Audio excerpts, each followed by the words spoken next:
হ্যাঁ washing light ঠিক আছে কিনা দেখতে এখন, মানে ফ্রেম ঠিক আছে একটু দেখ, দেখ দেখ দেখে আমাকে জানা।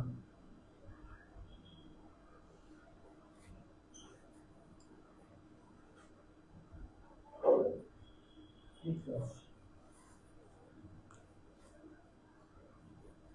প্লিজ সমন্বয় মন করুন।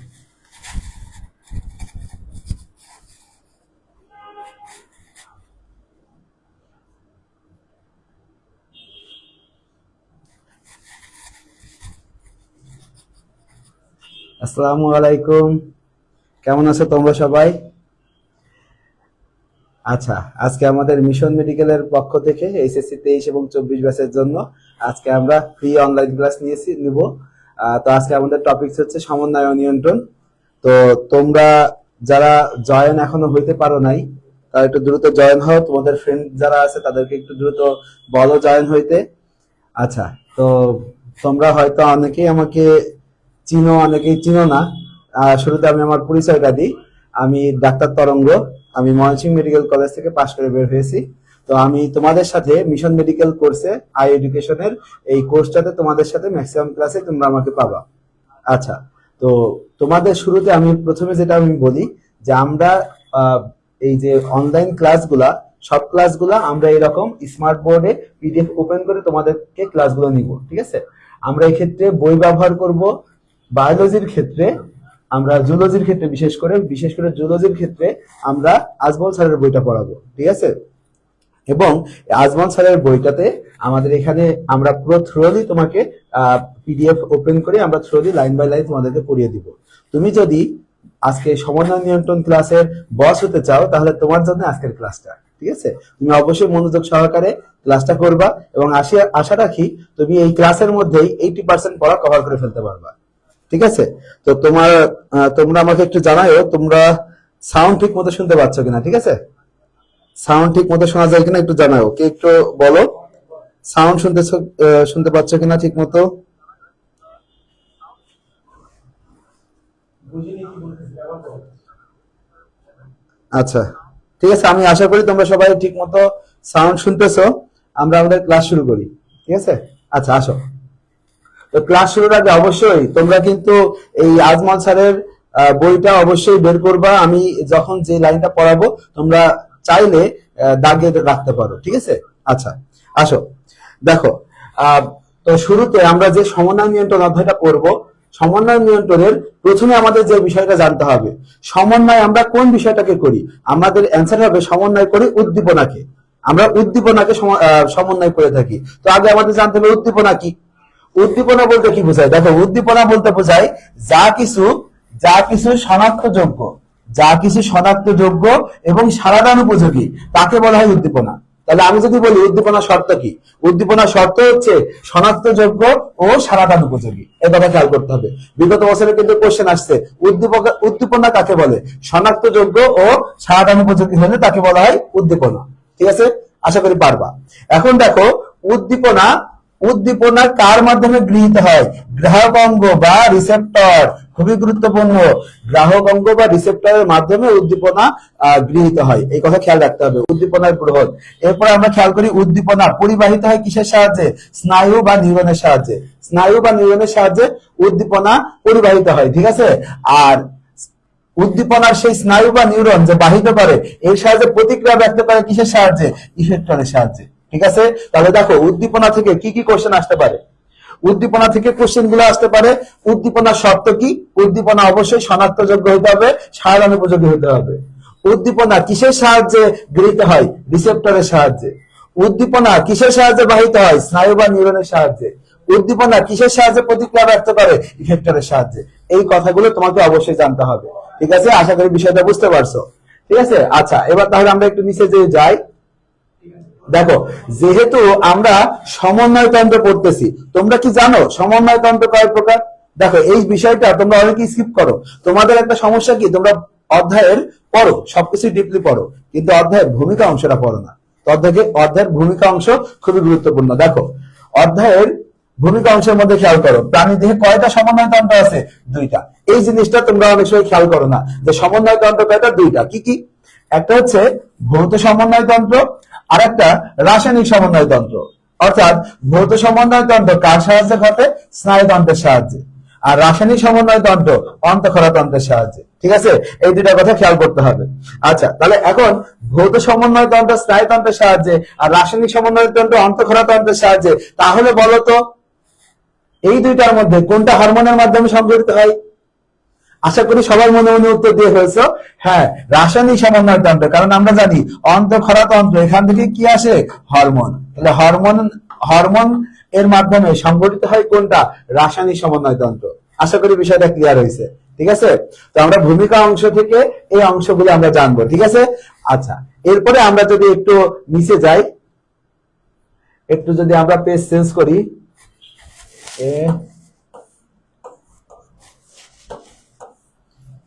আচ্ছা দেখো, পাশের পেজে খেয়াল করো, পাশের পেজে ভ্রূণীয় ইক্টোডার্ম। দেখো, এখানে খেয়াল করো, আমাদের যে স্নায়ুতন্ত্র ভ্রূণীয় কোন স্তর থেকে উৎপত্তি লাভ করে? স্নায়ুতন্ত্র ভ্রূণীয় ইক্টোডার্ম থেকে উৎপত্তি লাভ করে। এই জিনিসটা কিন্তু খুবই গুরুত্বপূর্ণ। আমাদের যে স্নায়ুতন্ত্র সেটা উৎপত্তি লাভ করে ভ্রূণীয় ইক্টোডার্ম থেকে, এটা কিন্তু খেয়াল রাখতে হবে। আমরা জানি ভ্রূণের স্তর কয়টা? ভ্রূণের স্তর 3টা, ইক্টোডার্ম, মেসোডার্ম, এন্ডোডার্ম। এই 3টার মধ্যে কোন জায়গা থেকে স্নায়ুতন্ত্র লাভ করে? ভ্রূণীয় ইক্টোডার্ম থেকে। এই কথা খেয়াল করতে হবে। আচ্ছা, এরপরে যদি আমরা আসি স্নায়ুতন্ত্রের কাজ। স্নায়ুতন্ত্রের কাজ, এখানে খেয়াল করো, স্নায়ুতন্ত্রের কাজ দেখো নিচে দেওয়া আছে। স্নায়ুতন্ত্রের কাজ, স্নায়ুতন্ত্রের কাজগুলো আমরা কিভাবে পড়বো? স্নায়ুতন্ত্রের কাজগুলো দেখো, এখানে অনেক কিছু এলাবোরেটলি করা আছে। এটাই আমাদের বুঝতে ভুল হয়। আমি কি মেইন বইয়ের সবকিছু শ্রেণী মুখস্থ করব? এটা কখনো তোমার টেকনিক্যাল পড়াশোনা হবে না। তোমাকে টেকনিক্যাল ওয়েতে পড়াশোনা করতে হবে, যে কতটুকু পড়লে তুমি কম পড়াশোনা দিয়ে বেশি মনে রাখতে পারবা। কারণ একজন মানুষের পক্ষে কখনোই সবকিছু মনে রাখা সম্ভব না। তোমাকে টেকনিক্যালি পড়াশোনা করতে হবে। তো টেকনিক্যাল পড়াশোনাটা কি? দেখো, স্নায়ুতন্ত্রের কাজ যেগুলা, এখানে পাশে দেখো হেডলাইন দেওয়া আছে, তাই না? তাহলে তোমাকে পাশে যেহেতু হেডলাইন দেওয়া আছে, অবশ্যই হেডলাইন গুলো আগে পড়তে হবে। হেডলাইন গুলো পড়বা, যে স্নায়ুতন্ত্রের কাজ কি? উদ্দীপনায় সাড়া প্রদান, কাজের মধ্যে সমন্বয় সাধন, দেহের সাম্যাবস্থা বজায় রাখা, সংবেদী অঙ্গসমূহ কার্যকর রাখা, তথ্য সংরক্ষণ, বিভিন্ন কাজের সঙ্গে সম্পর্কিত হওয়া। এই টাইপের যে পয়েন্টগুলো আছে, এই পয়েন্টগুলো পড়লেই হবে। এখানে তোমাকে থ্রোলি সবকিছু মুখস্থ করার দরকার নাই, শুধু হেডলাইন গুলো পড়বা, ঠিক আছে? আচ্ছা, তো এই হেডলাইন গুলো দেখার পরে আমরা একটু নিচে আসি। দেখো, স্নায়ুতন্ত্রের গঠন। আচ্ছা, স্নায়ুতন্ত্রের গঠন, এখানে আমাদের খেয়াল করতে হবে স্নায়ুতন্ত্রের গঠন কয় ধরনের। দেখো, এখানে আমরা সবাই কিন্তু ছোটবেলা থেকে একটা কথা জানি, স্নায়ুতন্ত্রের গাঠনিক ও কার্যকরী একককে কি বলা হয়? নিউরন। কিন্তু যদি অপশনে নিউরন না থাকে তাহলে একটা সমস্যা, তাই না? তো আমরা এখানে খেয়াল করি, দেখো, স্নায়ুতন্ত্রের গাঠনিক একক বলছে কয় ধরনের? 2 ধরনের। একটা হচ্ছে নিউরন আর একটা হচ্ছে নিউরোগ্লিয়া। তাহলে যদি অপশনে তুমি নিউরন না পাও, তাহলে আনসার কি হবে? নিউরোগ্লিয়া, ঠিক আছে? তাহলে আনসার কি হবে? নিউরোগ্লিয়া। কথা বুঝছো? তাহলে এইভাবে আমরা মনে রাখবো স্নায়ুতন্ত্রের গাঠনিক এবং কার্যিক একক যথাক্রমে নিউরন, নিউরোগ্লিয়া, ঠিক আছে? হ্যাঁ, এখন তুমি বলতে পারো, হ্যাঁ, যদি অপশনে 2টাই থাকে, হ্যাঁ, তাহলে তুমি ছোটবেলা থেকে যেটা জানছো, অর্থাৎ আনসার হবে নিউরন, ঠিক আছে? তাহলে আশা করি বিষয়টা বুঝতে পারছো। স্নায়ুতন্ত্রের গাঠনিক ও কার্যিক একক হচ্ছে নিউরন এবং নিউরোগ্লিয়া, ঠিক আছে? তো আশা করি সবাই বুঝতে পারছো। ওকে, আচ্ছা, আসো এখন আমরা একটু আরেকটু নিচে দেখি। দেখো, এখানে নিউরনের বৈশিষ্ট্য দিছে। নিউরনের বৈশিষ্ট্যের মধ্যে খেয়াল করো, শুরুতেই কিন্তু লেখা আছে স্নায়ুতন্ত্রের গঠন ও কার্যকরী একককে কি বলা হয়? নিউরন। এই কথা তো তোমরা জানোই। আমি যে বললাম, যদি 2টাই অপশনে থাকে আনসার কি দিবা? নিউরন। ওকে, এখন আমরা নিউরনের গঠনটা খেয়াল করি।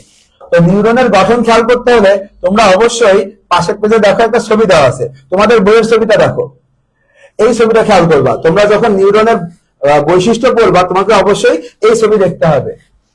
দেখো তো, এইটা তোমাদের সেই পরিচিত ছবি না? সেই ছোটবেলা থেকে তোমরা এই ছবিগুলোই কিন্তু আঁকতেছো।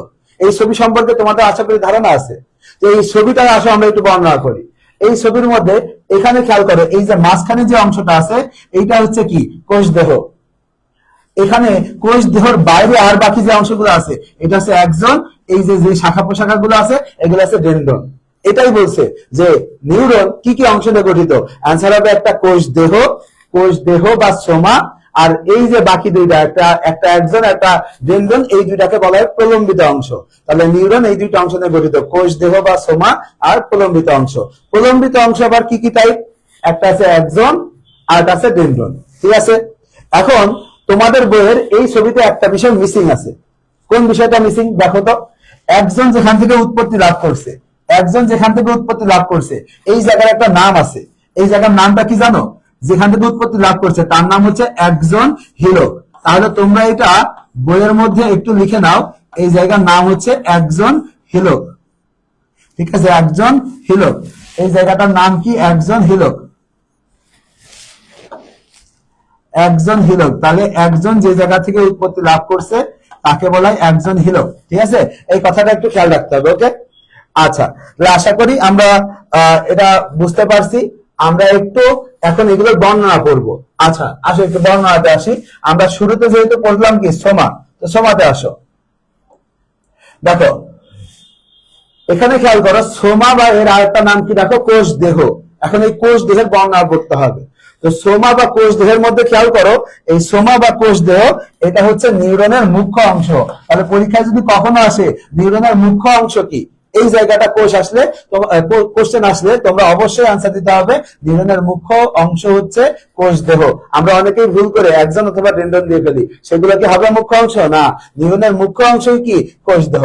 ওকে, এগুলোর আকৃতি আমরা একটু আগে দেখে আসলাম।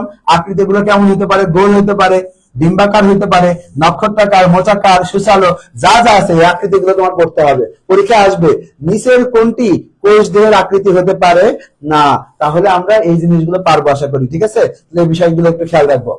আচ্ছা এখন দেখো এখানে দেয়া আছে যে একটা নিউরনের কোষ দেহ এটা কি কি অংশ নিয়ে গঠিত।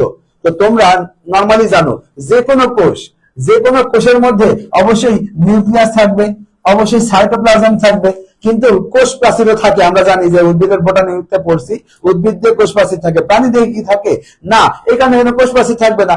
এখানে কি থাকবে? আবরণী হিসেবে কোষ দেহ প্লাজমা মেমব্রেন থাকবে। তাহলে কোষ দেহের মধ্যে আবরণীটা কি থাকে? প্লাজমা মেমব্রেন, সাথে থাকে সাইটোপ্লাজম, সাথে থাকে নিউক্লিয়াস, তোমরা যেটা জানো। এখন তোমরা বলো তো যে আর বিভিন্ন অঙ্গাণু কার মধ্যে থাকবে? হ্যাঁ, সাইটোপ্লাজমের মধ্যে থাকবে। তারপর সাইটোপ্লাজমের মধ্যে থাকবে, সাইটোপ্লাজমের মধ্যে কি থাকে? অমসৃণ এন্ডোপ্লাজমিক রেটিকুলাম। খুবই গুরুত্বপূর্ণ, অমসৃণ এন্ডোপ্লাজমিক রেটিকুলাম থাকে কোষ দেহে, মসৃণ না কিন্তু অমসৃণ। এই অমসৃণ এন্ডোপ্লাজমিক রেটিকুলাম আর মুক্ত পলিরাইবোজোম, এই দুইটা একত্রে যুক্ত হয়ে কি গঠন করে? নিচল দানা। এটা খুবই গুরুত্বপূর্ণ, 3 স্টার দিতে পারো। এইটা পরীক্ষায় কোশ্চেন আসতে পারে যে নিচল দানা, এই নিচল দানা কার অংশ? কোষ দেহের অংশ। নিচল দানা কি দ্বারা গঠিত হয়? অমসৃণ এন্ডোপ্লাজমিক রেটিকুলাম, মুক্ত পলিরাইবোজোম। নিচল দানা গঠিত হয় অমসৃণ এন্ডোপ্লাজমিক রেটিকুলাম, মুক্ত পলিরাইবোজোম, এই দুটার সাহায্যে। ঠিক আছে, আশা করি এটা মনে থাকবে। আচ্ছা, এছাড়া খেয়াল করো এই নিচল দানা ছাড়া আর কি কি আছে? মাইটোকন্ড্রিয়া আছে। আমরা তো জানি যে কোনো একটা কোষের শক্তির ভান্ডার হিসেবেই তো মাইটোকন্ড্রিয়া থাকে। তো নিউরনের তো শক্তি লাগবে, তাহলে অবশ্যই মাইটোকন্ড্রিয়া থাকবে। মাইটোকন্ড্রিয়ার পাশাপাশি আর একটা কার্বোহাইড্রেট ফ্যাক্টরি কোনটা আছে? Golgi body. তাহলে শক্তি লাগলে অবশ্যই এগুলো হবে। ঠিক আছে, আচ্ছা এরপরে খেয়াল করো নিউরোফিলামেন্ট। তো তোমার নিউরনে তো অবশ্যই নিউরোফিলামেন্ট থাকা লাগবে, না হলে তোমার এক নিউরন থেকে আর এক নিউরনের তথ্য আদান প্রদান কিভাবে হবে? তাহলে বুঝতে পারছো? তাহলে কোষ দেহের মধ্যে সাইটোপ্লাজমে কি কি অঙ্গাণু থাকে? দেখো, অমসৃণ এন্ডোপ্লাজমিক রেটিকুলাম, মুক্ত পলিরাইবোজোম, তারপরে কি থাকে? আমরা এখানে দেখি মাইটোকন্ড্রিয়া থাকে, গলগি বডি থাকে, তারপরে কি থাকে? নিউরোফিলামেন্ট থাকে। ঠিক আছে, তাহলে আশা করি কোষ দেহের মধ্যে থেকে আমরা আশা করি যে কোনো কিছু আসলে তোমরা পারবা। ঠিক আছে, তাহলে আমরা কোষ দেহ অংশটা আশা করি ক্লিয়ার। এবার আসো প্রলম্বিত অংশ। তো প্রলম্বিত অংশের আরেকটা নাম কি বলছে? দেখো, নিউরাইট। প্রলম্বিত অংশের আরেকটা নাম বলছে নিউরাইট। পাইছো? প্রলম্বিত অংশের আরেকটা নাম নিউরাইট। এখন এই নিউরাইটের মধ্যে কয় প্রকার অংশ আছে? দুইটা অংশ আছে, একটা আছে ডেনড্রাইট আর একটা আছে একজন, ঠিক আছে? একটা ডেনড্রাইট আছে আর একটা আছে একজন, তাই না? এটা তো বিষয়টা ক্লিয়ার আশা করি। আচ্ছা, তো এটা আমি অলরেডি পড়ায় ফেলছি। আমি একটু আউট অফ পেজ চেঞ্জ করি, পাশের পেজে চলে যাই। পাশের পেজে দেখো ডেনড্রাইট নিয়ে বর্ণনা করছে। তো এখানে একটু খেয়াল করো, তো এখানে একটু খেয়াল করো, দেখো এখানে যে ছবিটা ছিল, এই ছবি দেখে তুমি কিন্তু খুব সহজেই বলতে পারতেছো, এই ছবি থেকে খুব সহজেই বলতে পারতেছো ডেনড্রাইটের অনেক শাখা প্রশাখা আছে, একজনের কিন্তু মাত্র একটা বের হয়েছে, তাই না? তাহলে আমরা যদি বলতে পারি সব থেকে শাখান্বিত অংশ, নিউরনের সব থেকে শাখান্বিত অংশ কোনটা? ডেনড্রাইট। তাহলে নিউরনের শাখান্বিত অংশ হচ্ছে ডেনড্রাইট। ডেনড্রাইটের মধ্যে কি কি আছে? রাইবোজোম আছে, মসৃণ এন্ডোপ্লাজমিক রেটিকুলাম আছে, নিউরোফিলামেন্ট আছে। এখানে খেয়াল করো, নিউরোফিলামেন্ট কোষ দেহতেই ছিল, ডেনড্রাইটও ছিল, কিন্তু ভালো করে খেয়াল করো, কোষ দেহতে ছিল কি? পলিরাইবোজোম, ডেনড্রাইটে কি আছে? রাইবোজোম। কোষ দেহতে কি ছিল? অমসৃণ এন্ডোপ্লাজমিক রেটিকুলাম, ডেনড্রাইটে আছে কি? মসৃণ এন্ডোপ্লাজমিক রেটিকুলাম। তাহলে বিষয় দুইটা তোমার টাচ লাগতে পারে। আসো আরেকবার পড়ি, আসো আরেকবার পড়ি। কোষ দেহতে কি ছিল? নিসল দানা ছিল। নিসল দানা কি দ্বারা গঠিত? অমসৃণ এন্ডোপ্লাজমিক রেটিকুলাম, তাই না? অমসৃণ এন্ডোপ্লাজমিক রেটিকুলামের সাথে আর কি ছিল? মুক্ত পলিরাইবোজোম। এই দুইটা মিলে নিসল দানা।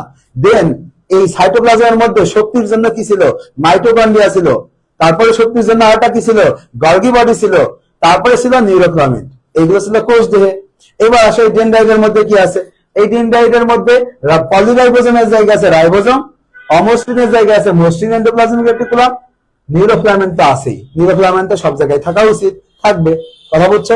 এইভাবে আমরা পড়বো যে কার অংশ কি। ওকে, আশা করি তোমাদের এই ডেনড্রাইটের অংশটা ক্লিয়ার হয়েছে, ঠিক আছে? আচ্ছা, এরপরে চলে আসো, এরপর চলে আসো একজন অংশে। একজন অংশে আসো। একজনের মধ্যে খেয়াল করো, একজনের মধ্যে অলরেডি কিন্তু আমি তোমাদের ক্লিয়ার করে দিয়েছি একজনের উৎপত্তি স্থলকে কি বলে? একজন হিলক। এই কথাটা খেয়াল করব। এখন একজনের মধ্যে খেয়াল করো, একজনের মধ্যে কি কি থাকে দেখো। একজনের মধ্যে কি কি থাকে?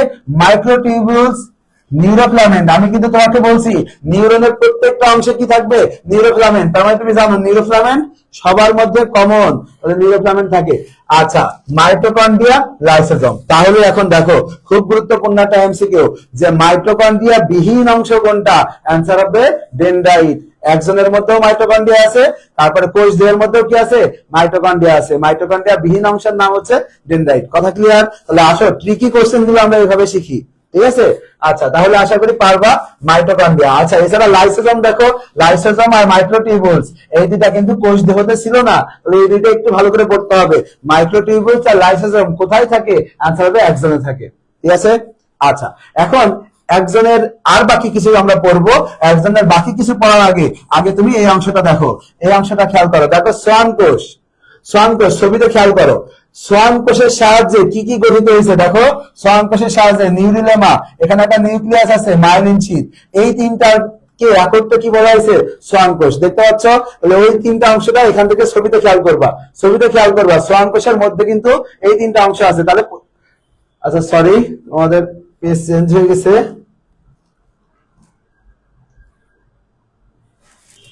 আচ্ছা, এখানে কিন্তু এখান থেকে একবার এমসিকিউ আসছিল, শ্বান কোষের সাথে সম্পর্কিত নয় কোনটা? ঠিক আছে, শ্বান কোষের সাথে সম্পর্কিত নয় কোনটা? অ্যান্সার হবে নিউরিলেমা, নিউক্লিয়াস, মাইলিন শীথ। এই তিনটা, এর বাইরে যেগুলো থাকবে সেটা সম্পর্কিত না। এখন পরীক্ষায় কোশ্চেন আসবে যে একজনের আবরণীকে কি বলা হয়? নিউরিলেমা। একজনের আবরণীকে কি বলা হয়? নিউরিলেমা। নিউরিলেমা নামক আবরণী দ্বারা একজন আবৃত থাকে, ঠিক আছে? এখন একজন ও নিউরিলেমার মাঝখানে প্রোটিন ও ফ্যাট নির্মিত, প্রোটিন ও ফ্যাট নির্মিত আর একটা কি থাকে? মাইলিন শীথ থাকে। তাহলে এই জিনিসটা খুবই গুরুত্বপূর্ণ। একজন আর নিউরিলেমার মাঝখানে প্রোটিন ও ফ্যাট নির্মিত কি থাকে? মাইলিন শীথ। মাইলিন শীথের গঠনে কি কি আছে? প্রোটিন আছে আর ফ্যাট আছে। আচ্ছা, তাহলে একটা জিনিস আমরা আবার রিভিউ করে আসি। নিসেল দানার মধ্যে কি কি ছিল? অমসৃণ এন্ডোপ্লাজমিক রেটিকুলাম, মুক্ত পলিরাইবোজোম। কথা বোঝা গেছে? আচ্ছা, এখন আসো, এখানে কিছু কিছু অংশ আছে, কিছু কিছু অংশ আছে যেখানে মাইলিন শীথ থাকে না। কিছু কিছু অংশ আছে যেখানে মাইলিন শীথ থাকে না। একে কি বলা হয়? র্যানভিয়ারের পর্ব। যেখানে মাইলিন শীথ থাকে না তাকে কি বলা হয়? র্যানভিয়ারের পর্ব। কথা বোঝা গেছে? তাহলে র্যানভিয়ারের পর্ব কাকে বলে? যেখানে মাইলিন শীথ থাকে না। এই কথা খেয়াল করবো। আচ্ছা, এছাড়া আর নিউরনের নিচের দিকে দেখো, এই অংশের নাম কি? টেলোডেনড্রিয়ন। এই অংশের নাম হচ্ছে টেলোডেনড্রিয়ন। টেলোডেনড্রিয়নের মাথায় এখানে কি থাকে দেখো? সিনাপটিক নব। টেলোডেনড্রিয়নের মাথায় কি থাকে? সিনাপটিক নব। এই কথা খেয়াল করবো। টেলোডেনড্রিয়নের মাথায় কি থাকে? সিনাপটিক নব। ওকে, তাহলে দেখো তো আমরা মোটামুটি নিউরনের অংশটা মোটামুটি বুঝতে পারলাম। আমি যতটুকু তোমাদেরকে পড়াই দিয়েছি তুমি যদি এইটুকু মনে রাখতে পারো তাহলে বিষয়টা তোমার জন্য অনেক সহজ হবে, তুমি খুব সহজেই অংশ থেকে যে কোনো এমসিকিউ আসলে পারবা। ঠিক আছে, আচ্ছা আসো এবার আমরা বাকি অংশ পড়ি। নিউরনকে কিভাবে ভাগ করা হয়েছে দেখো, যদি আমি বলি প্রলম্বিত অংশের উপর ভিত্তি করে নিউরন কত প্রকার, তাহলে অ্যান্সার হবে 5 প্রকার। দেখো প্রলম্বিত অংশের উপর ভিত্তি করে নিউরন কত প্রকার, 5 প্রকার। দেখতে পাচ্ছ 5 প্রকার দেওয়া আছে। আচ্ছা, কাজের প্রকৃতি অনুযায়ী কয় প্রকার, 3 প্রকার। আর সংবেদন পরিবহন অনুযায়ী 3 প্রকার। তাহলে দুইটা ভাবে আছে 3 প্রকার, আর একটার উপর ভাগ করে বলা হয়েছে 5 প্রকার। খেয়াল রাখতে হবে, ঠিক আছে। আচ্ছা, এখন আমাদের কাজ হবে এইগুলাকে এখন উদাহরণ সহ পড়া। ঠিক আছে, তো উদাহরণ সহ আমরা কোনগুলো পড়বো, এই যে প্রলম্বিত অংশের উপর ভিত্তি করে নিউরনকে যে ভাগ করা হয়েছে এই অংশগুলো পড়বো। তো শুরুতে খেয়াল করো, প্রলম্বিত অংশের উপর ভিত্তি করে নিউরনকে কয় ভাগে ভাগ করা হয়েছে, 5 ভাগে। এটা তো আমরা একটু আগে আবার পড়লাম, আবার পড়তেছি। নিউরনকে ভাগ করা হয়েছে কয় ভাগে, 5 ভাগে। ওকে, এখন প্রথম ভাগের নাম কি, ইউনিপোলার। যদি শুধুমাত্র এক পাশে পোল সৃষ্টি হয় তখন তাকে বলা হয় ইউনিপোলার। যদি এক পাশে পোল সৃষ্টি হয়, দেখো কোষ দেহ থেকে এক পাশে পোল সৃষ্টি হয়েছে, তাকে বলা হয়েছে ইউনিপোলার। এখন পরীক্ষায় কোশ্চেন আসতে পারে ইউনিপোলারের উদাহরণ কি। উদাহরণ কি এটা মনে রাখার জন্য আমরা একটা টেকনিক ইউজ করি। এখানে একটা টেকনিক লিখো। টেকনিকটা কি, এখানে একটা টেকনিক লিখো। টেকনিকটা হচ্ছে মেরুদণ্ডী। টেকনিকটা লিখো, মেরুদণ্ডী প্রাণীরা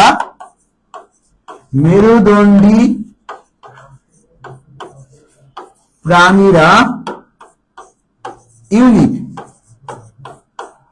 মেরুদণ্ডী প্রাণীরা ইউনিক এর অর্থ কি, দেখো ইউনিপোলারের উদাহরণ হচ্ছে মেরুদণ্ডী প্রাণীরা ইউনিক। ইউনিক দ্বারা বোঝায় ইউনিপোলার। ইউনিক দ্বারা বোঝায় কি, ইউনিপোলার। আর মেরুদণ্ডী প্রাণী মানে কি, মেরুদণ্ডী প্রাণীর প্রান্তীয় স্নায়ুতন্ত্র। তাহলে এই বিষয়টা খেয়াল করো, মেরুদণ্ডী প্রাণীর প্রান্তীয় স্নায়ুতন্ত্র কার উদাহরণ, ইউনিপোলারের উদাহরণ। ঠিক আছে, আচ্ছা এবার দেখো বাইপোলার। বাইপোলার মানে বোঝা যাইতেছে দুই পাশে দুইটা পোল থাকবে। দেখো এই পাশে একটা পোল, এই পাশে একটা পোল, দুই পাশে দুইটা পোল থাকবে, তাকে কি বলা হয়, বাইপোলার বা দ্বিমেরুযুক্ত। কথা বোঝা গেছে, বাইপোলার বা দ্বিমেরুযুক্ত, এই কথা খেয়াল করবো। আচ্ছা, তো বাইপোলার বা দ্বিমেরুযুক্ত, এখানে একটু খেয়াল করো, বাইপোলার বা দ্বিমেরুযুক্তের মধ্যে কিন্তু তোমাদের বুঝতে হবে এর উদাহরণগুলো পড়বো। তো উদাহরণগুলো আমরা কিভাবে পড়বো, একটু একটা উদাহরণ পড়ার জন্য একটা ছন্দ আমরা খেয়াল করব। সেই ছন্দটা কি, আসো আমরা ছন্দটার জন্য একটা ছবি দেখি। এই ছন্দটার জন্য আমরা একটা ছবি দেখি। আসো দেখো তো তোমরা এই যে অভিনেত্রীকে চিনো কিনা, দেখো তো বলো তো ইনি কে, বলো তো, বলো। হ্যাঁ দেখি তোমরা সঠিক উত্তর দিছো, ইনি আছে কারিনা কাপুর। ঠিক আছে, তো এই কারিনা কাপুর, তোমরা কি জানো কারিনা কাপুরের কয় বোন ছিল? কারিনা কাপুরের বোন ছিল 2 জন। কারিনা কাপুর তারা 2 বোন, তাই না? তার কারিনা কাপুর 2 বোন। তো সেই কারিনা কাপুর থেকে আমরা এখন একটা টেকনিক মনে রাখবো। কি টেকনিক, এখানে একটা টেকনিক লিখো। এখানে একটা টেকনিক লিখো, কারিনার 2 মেরু। কারিনার 2 মেরু এর অর্থ কি? কারিনার 2 মেরু মানে কি? 2 মেরু মানে কি? 2 মেরু মানে বাইপোলার। কারিনা মানে কি? কক্লিয়া, রেটিনা, নাক। কারিনার 2 মেরু, কারিনা মানে কি? কক্লিয়া, রেটিনা, নাক। আর 2 মেরু মানে বাইপোলার। কথা বোঝা গেছে? এই কথাগুলো খেয়াল করবো। এরপর দেখো সিউডো ইউনিপোলার, 3 নাম্বার। আচ্ছা, তো আমরা সিউডো ইউনিপোলার সম্পর্কে কিভাবে বুঝবো? দেখো সিউডো মানে কি? মিথ্যা, ভ্রান্ত। সিউডো ইউনিপোলার মানে তুমি কতগুলো পোল আছে সেগুলো দেখে তুমি বুঝতে পারবে না। সিউডো ইউনিপোলার, তো সিউডো ইউনিপোলার উদাহরণ আমরা কিভাবে মনে রাখবো? আমরা সিউডো ইউনিপোলারের মধ্যে একটা ছন্দ শিখবো। ছন্দটা লিখো শব্দ জ্ঞান। ছন্দটা লিখো শব্দ জ্ঞান। শব্দ জ্ঞান। দেখো সিউডো ইউনিপোলার, শব্দ জ্ঞান মানে কি? শব্দ দ্বারা কি হবে? শব্দ মেরুযুক্ত। জ্ঞান মানে দেখো 2 ধরনের গ্যাংলিয়া আছে, spinal ganglia, cortex nerve ganglia. ঠিক আছে, cortex nerve ganglia, spinal ganglia, এটা কিসের উদাহরণ? শব্দ মেরুযুক্ত। আমরা কিভাবে পড়বো? শব্দ জ্ঞান। ঠিক আছে, আচ্ছা আশা করি ক্লিয়ার হয়েছে। এরপর আসা মাল্টিপোলার বা বহুমেরুযুক্ত। আচ্ছা বলো তো, আমরা যখন পড়াশোনা করি পড়াশোনা করি, কে আমাদের সব থেকে বেশি খেয়াল রাখে, বাবা নাকি মা? মারাই কিন্তু দেখবা যে আমাদের কাছে সবসময় আমাদের পিছে লেগে থাকে, যে আমরা পড়াশোনা করতেছি কিনা সবসময় খোঁজ খবরটা বেশি রাখে।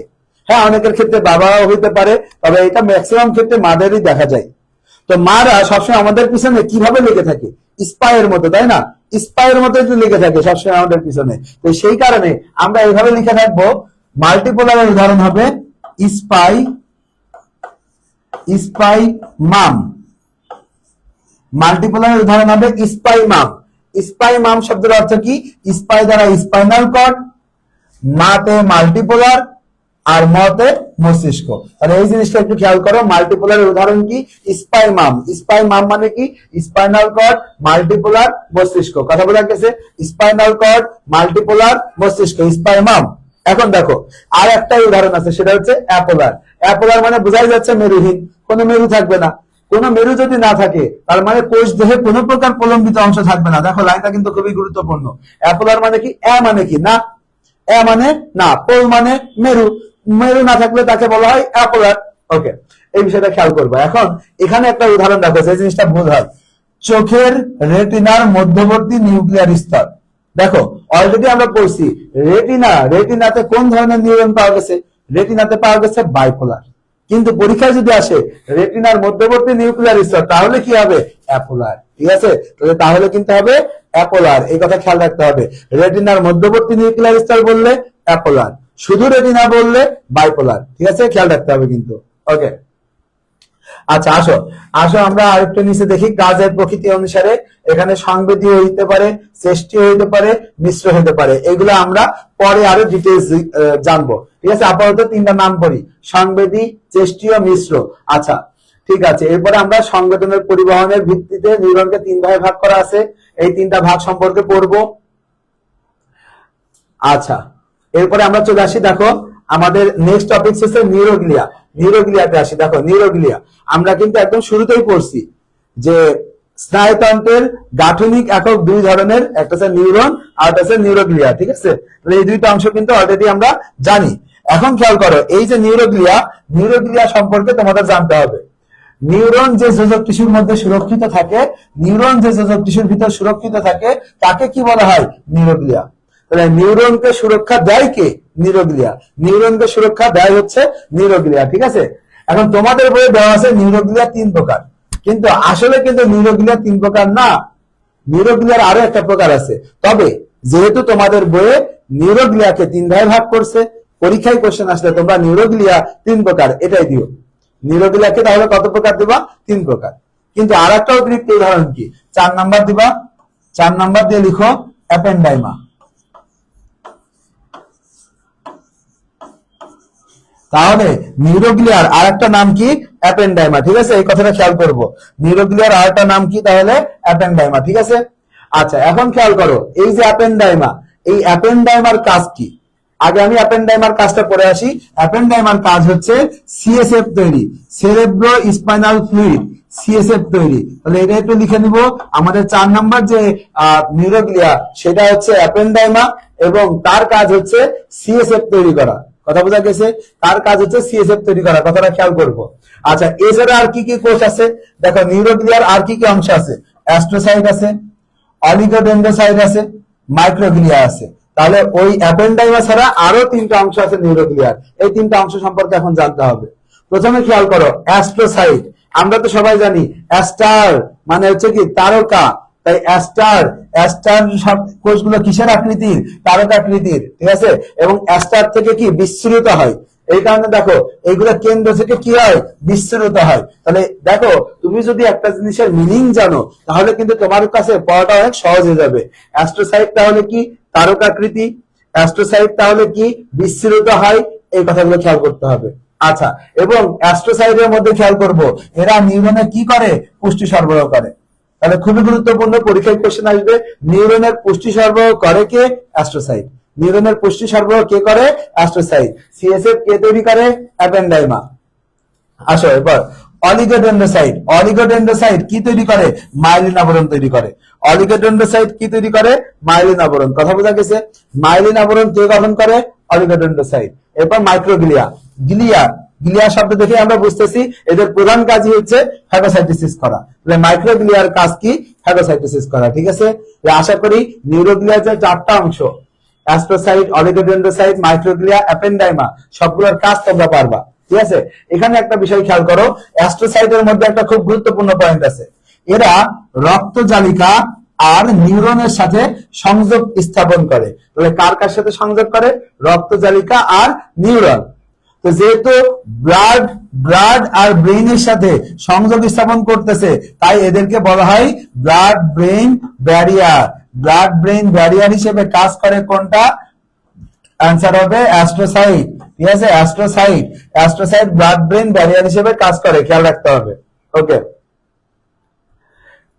আচ্ছা, এখন আমরা খেয়াল করি, আমরা চলে আসি পাশের অংশে, স্নাপস। আমরা চলে আসি পাশের অংশে স্নাপসে চলে আসি। স্নাপসের মধ্যে খেয়াল করো, স্নাপস কাকে বলে? আমরা তো জানি স্নাপস বলতে কি বোঝায়, যে একটা নিউরনের একজনের সাথে আর একটা নিউরনের যখন সংযোগ স্থাপন হয় তখন তাকে কি বলা হয়? স্নাপস। আমরা তো সবাই জানি স্নাপস কাকে বলে। তাহলে স্নাপস কাকে বলে এটা সবার আগে খেয়াল করবা। এখন সিনাপসের মধ্যে দুইটা নিউরনের পৃথককারী যে ফাঁকা অংশ থাকে, সেই ফাঁকা অংশকে কি বলা হয়? সিনাপটিক ক্লেফট বা ফাটল। এই ফাঁকা অংশকে কি বলা হয়? সিনাপটিক ক্লেফট বা ফাটল। এইটার ফাঁকার দৈর্ঘ্য কত? 20 থেকে 30 ন্যানোমিটার। 20 থেকে 30 ন্যানোমিটার। তাহলে সিনাপটিক ক্লেফটের ফাঁকা অংশ কত? 20 থেকে 30 ন্যানোমিটার। এখন খেয়াল করো, অনেক সময় পরীক্ষায় কোশ্চেন আসে এই সিনাপটিক ক্লেফটের দৈর্ঘ্য কত? অপশনে 20, 30 দুটাই থাকে। তখন আমরা কি করব? আমরা শুধুমাত্র অ্যান্সার দিব 20 ন্যানোমিটার। ঠিক আছে, সিনাপটিক ক্লেফটের দৈর্ঘ্য তখন কত দিব? 20 ন্যানোমিটার। কথা বোঝা গেছে? আচ্ছা, তাহলে আমরা এটা আশা করি পারবো। আমরা যদি আরেকটা নিচে যাই, এখানে খেয়াল করব যে সিনাপস তৈরির ক্ষেত্রে যে নিউরনটা আগে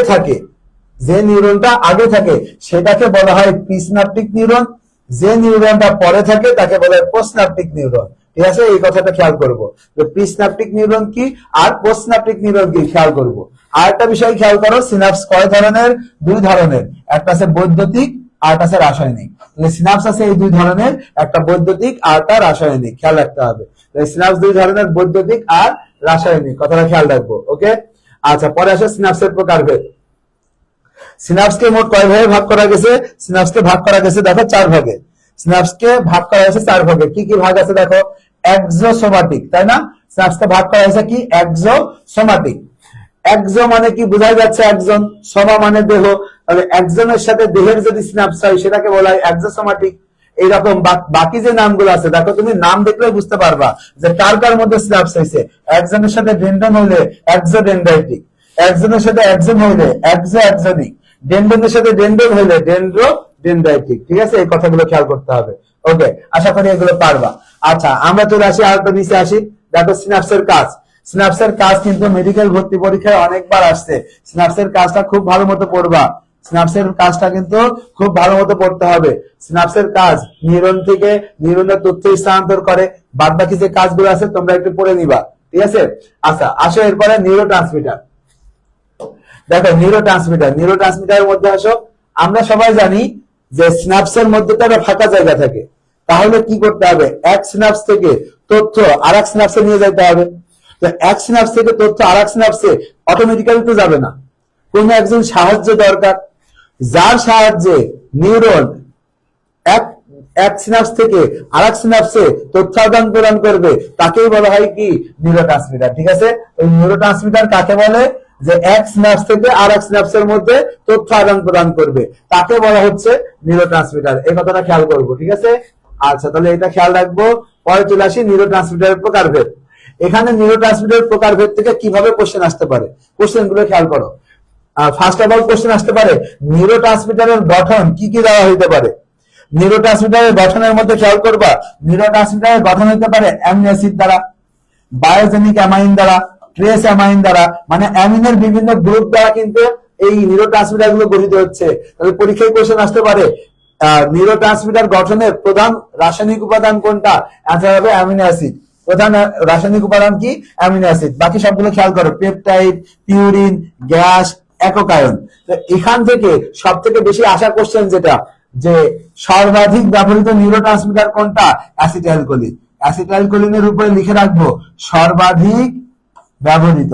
অ্যাসিটাইলকোলিনে কি লিখবো? সর্বাধিক ব্যবহৃত। সর্বাধিক ব্যবহৃত, সর্বাধিক ব্যবহৃত কোনটা? সর্বাধিক ব্যবহৃত কোনটা? অ্যাসিটাইলকোলিন। অ্যাসিটাইলকোলিন হচ্ছে সর্বাধিক ব্যবহৃত, এই কথা খেয়াল করতে হবে। অ্যাসিটাইলকোলিন সর্বাধিক ব্যবহৃত। ওকে, আচ্ছা এরপর খেয়াল করো এখানে একক আয়ন হিসেবে কি থাকে? একক আয়ন হিসেবে খেয়াল করো, একক আয়ন হিসেবে থাকে কি? দস্তা। একক আয়ন হিসেবে দস্তা, এই কথা খেয়াল করব। তাহলে আমরা এই দুইটা জিনিস এখান থেকে পড়বো। সর্বাধিক ব্যবহৃত কোনটা? অ্যাসিটাইলকোলিন। একক আয়ন হিসেবে কি থাকে? দস্তা। এই দুটো কথা খেয়াল রাখতে হবে। আচ্ছা এবার আসি, দেখো আমাদের এইগুলা একটু মুখস্থ করতে হবে যে কার্য ক্ষমতার উপর ভিত্তি করে নিউরোট্রান্সমিটারকে কিভাবে ভাগ করা হয়েছে। উত্তেজক আছে কিছু, বাধাদায়ক আছে কিছু, কিছু উত্তেজক ও বাধাদায়ক আছে। আমাদের এই নামগুলো একটু মুখস্থ করতে হবে, ঠিক আছে? এই নামগুলো একটু মুখস্থ করতে হবে। আচ্ছা তাহলে এই যে তিনটা একটু আমরা মুখস্থ করব। উত্তেজকের মধ্যে আছে aspartate, glutamate, serotonin, ATP, carbon monoxide, এইগুলো মুখস্থ করব। এর উপরে যেগুলো আছে সেগুলো আমাদের মুখস্থ না করলে চলবে, কিন্তু এইগুলো মাস্ট, ঠিক আছে? এইগুলো মাস্ট, খেয়াল রাখবা। আচ্ছা এরপর চলে আসো, এরপর চলে আসো সিনাপসের মাধ্যমে উদ্দীপনা পরিবহন। সিনাপসের মাধ্যমে উদ্দীপনা পরিবহন, এখানে আসো। সিনাপসের মাধ্যমে উদ্দীপনা পরিবহন, সিনাপসের মাধ্যমে যে উদ্দীপনা পরিবহন, এটা আমরা কিভাবে করতে পারবো? সিনাপসের মাধ্যমে উদ্দীপনা পরিবহন করতে পারবো, এখানে যে মেকানিজম দেওয়া আছে এই মেকানিজমটা আমাদের পড়তে হবে। এখন এই মেকানিজমটা তোমরা অনেকেই বুঝো না, অনেকের কাছে এই মেকানিজমটা একটু দুর্বোধ্য হয়, ঠিক আছে? তাহলে এই মেকানিজমটা খেয়াল রাখতে হবে। কিভাবে শিখবো আসো আমরা দেখি। দেখো এই মেকানিজমটা বোঝার ক্ষেত্রে আমরা খেয়াল করব, সবার প্রথমে একটা স্নায়ু আবেগ প্রয়োজন। একটা স্নায়ু আবেগ প্রয়োজন, এই কথা খেয়াল করব। একটা স্নায়ু আবেগ সবার প্রথমে, দেখো এখানে ছবিতে দেখো, একটা স্নায়ু আবেগ সবার প্রথমে কোথায় আসবে? এই প্রিসিনাপটিক নিউরনে আসবে। স্নায়ু আবেগ সবার প্রথমে কোথায় আসলো? প্রিসিনাপটিক নিউরনে। প্রিসিনাপটিক নিউরনে যখন এই উদ্দীপনাটা আসবে তখন ঝিল্লির ভেদ্যতা বেড়ে যাবে, মানে এই যে পাশে যে ঝিল্লিগুলো ছিল এই ঝিল্লিগুলোর ভেদ্যতা বেড়ে যাবে। ঝিল্লির ভেদ্যতা মানে কি? ঝিল্লির মধ্যে ফাঁকা জায়গা সৃষ্টি হবে। ঝিল্লির মধ্যে যখনই ফাঁকা জায়গা সৃষ্টি হবে তখন চারপাশ থেকে ক্যালসিয়াম 2+ এইগুলো নবের ভিতর প্রবেশ করবে। এই দেখো ছবিতে দেখা যাচ্ছে ক্যালসিয়াম 2+ এইগুলো নবের মধ্যে প্রবেশ করছে। তাহলে এই বিষয়টা খেয়াল করতে হবে। তাহলে সবার শুরুতে খেয়াল করো, স্নায়ু আবেগ প্রিসিনাপটিক নিউরনে আসবে, তখন ক্যালসিয়াম 2+ ওই নবের মধ্যে প্রবেশ করবে। ক্যালসিয়াম 2+ এটা একটু উত্তেজক হিসেবে কাজ করে। এটা কি করবে? ক্যালসিয়াম 2+ মাইটোকন্ড্রিয়ার নিষ্ক্রিয় এটিপিএস এনজাইমকে সক্রিয় করবে। খুবই গুরুত্বপূর্ণ একটা এমসিকিউ। গুরুত্বপূর্ণ এমসিকিউ কি? আমরা একটু আগে পড়ছিলাম একজনের মধ্যে মাইটোকন্ড্রিয়া আছে, পড়ছি। ওই মাইটোকন্ড্রিয়ার মধ্যে যে এনজাইমটা থাকে এটিপিএস, সেটা নিষ্ক্রিয় অবস্থায় থাকে, সেটাকে সক্রিয় কে করবে? ক্যালসিয়াম। তাহলে ক্যালসিয়ামের কেন প্রয়োজন? এই এটিপিএস এনজাইমকে সক্রিয় করতে। তো সেই এটিপিএস এনজাইমকে সক্রিয় করবে। সক্রিয় এটিপিএস এনজাইম কাকে ভাঙবে? এটিপি কে ভাঙবে। এটিপিএস নামের সাথে যেহেতু এজ আছে তাহলে এটিপি কে ভাঙে। এটিপি কে ভাঙলে কি পাওয়া যাবে? জৈব শক্তি পাওয়া যাবে, ঠিক আছে? এটিপি কে ভাঙলে কি পাওয়া যাবে? জৈব শক্তি পাওয়া যাবে। খেয়াল করব। এখন এই জৈব শক্তি, দেখো যে কোনো কিছু নির্গমনের জন্য অবশ্যই একটা শক্তির প্রয়োজন। শক্তি ছাড়া তো কোনো কিছু অটোমেটিক্যালি বের হবে না। শক্তি ছাড়া কি কিছু বের হয়? শক্তি ছাড়া তো কিছু বের হয় না। যেহেতু এখান থেকে জৈব শক্তি বের হয়, এই জৈব শক্তি কি করবে? অ্যাসিটাইলকোলিনকে বের করবে। এই জৈব শক্তি কি করবে? অ্যাসিটাইলকোলিনকে রিলিজ করবে। এই অ্যাসিটাইলকোলিন পরবর্তীতে বের হয়ে যাবে। এখন এই অ্যাসিটাইলকোলিন বের হওয়ার সময় সে কি একা একা বের হবে? না, সে একা একা বের হবে না। সে ওই উদ্দীপনাকে সাথে করে নিয়ে যাবে। সে ওই উদ্দীপনাকে সাথে করে কোথায় নিয়ে যাবে? এই পোস্টসিনাপটিক ঝিল্লিতে নিয়ে যাবে। এবং পোস্টসিনাপটিক ঝিল্লিতে এই যে লাল কালারের অংশগুলো দেখতেছো, এইগুলাকে বলা হয় রিসেপ্টর। এগুলাকে কি বলা হয়? রিসেপ্টর। এখানে এসে সে কি করবে? অ্যাসিটাইলকোলিন রিসেপ্টর যৌগ সৃষ্টি করবে, ঠিক আছে? যে কোনো কিছু কোথাও যুক্ত হওয়ার জন্য আগে তো সেখানে বাইন্ড হওয়া লাগবে। সেই বাইন্ডটা কিভাবে হবে? সেই অ্যাসিটাইলকোলিনটা ওই রিসেপ্টরের সাথে যে যুক্ত হবে এবং যুক্ত হয়ে সে সিগন্যাল দিবে যে আমি একটা উদ্দীপনা নিয়ে এসেছি, তুমি গ্রহণ করো। এইভাবে সে সিগন্যাল দিবে। সিগন্যাল দিলে তখন কি হবে? দেখো ছবিটা বোঝা যাচ্ছে। সিগন্যাল দিলে তখন পটাশিয়াম বের হয়ে যাবে।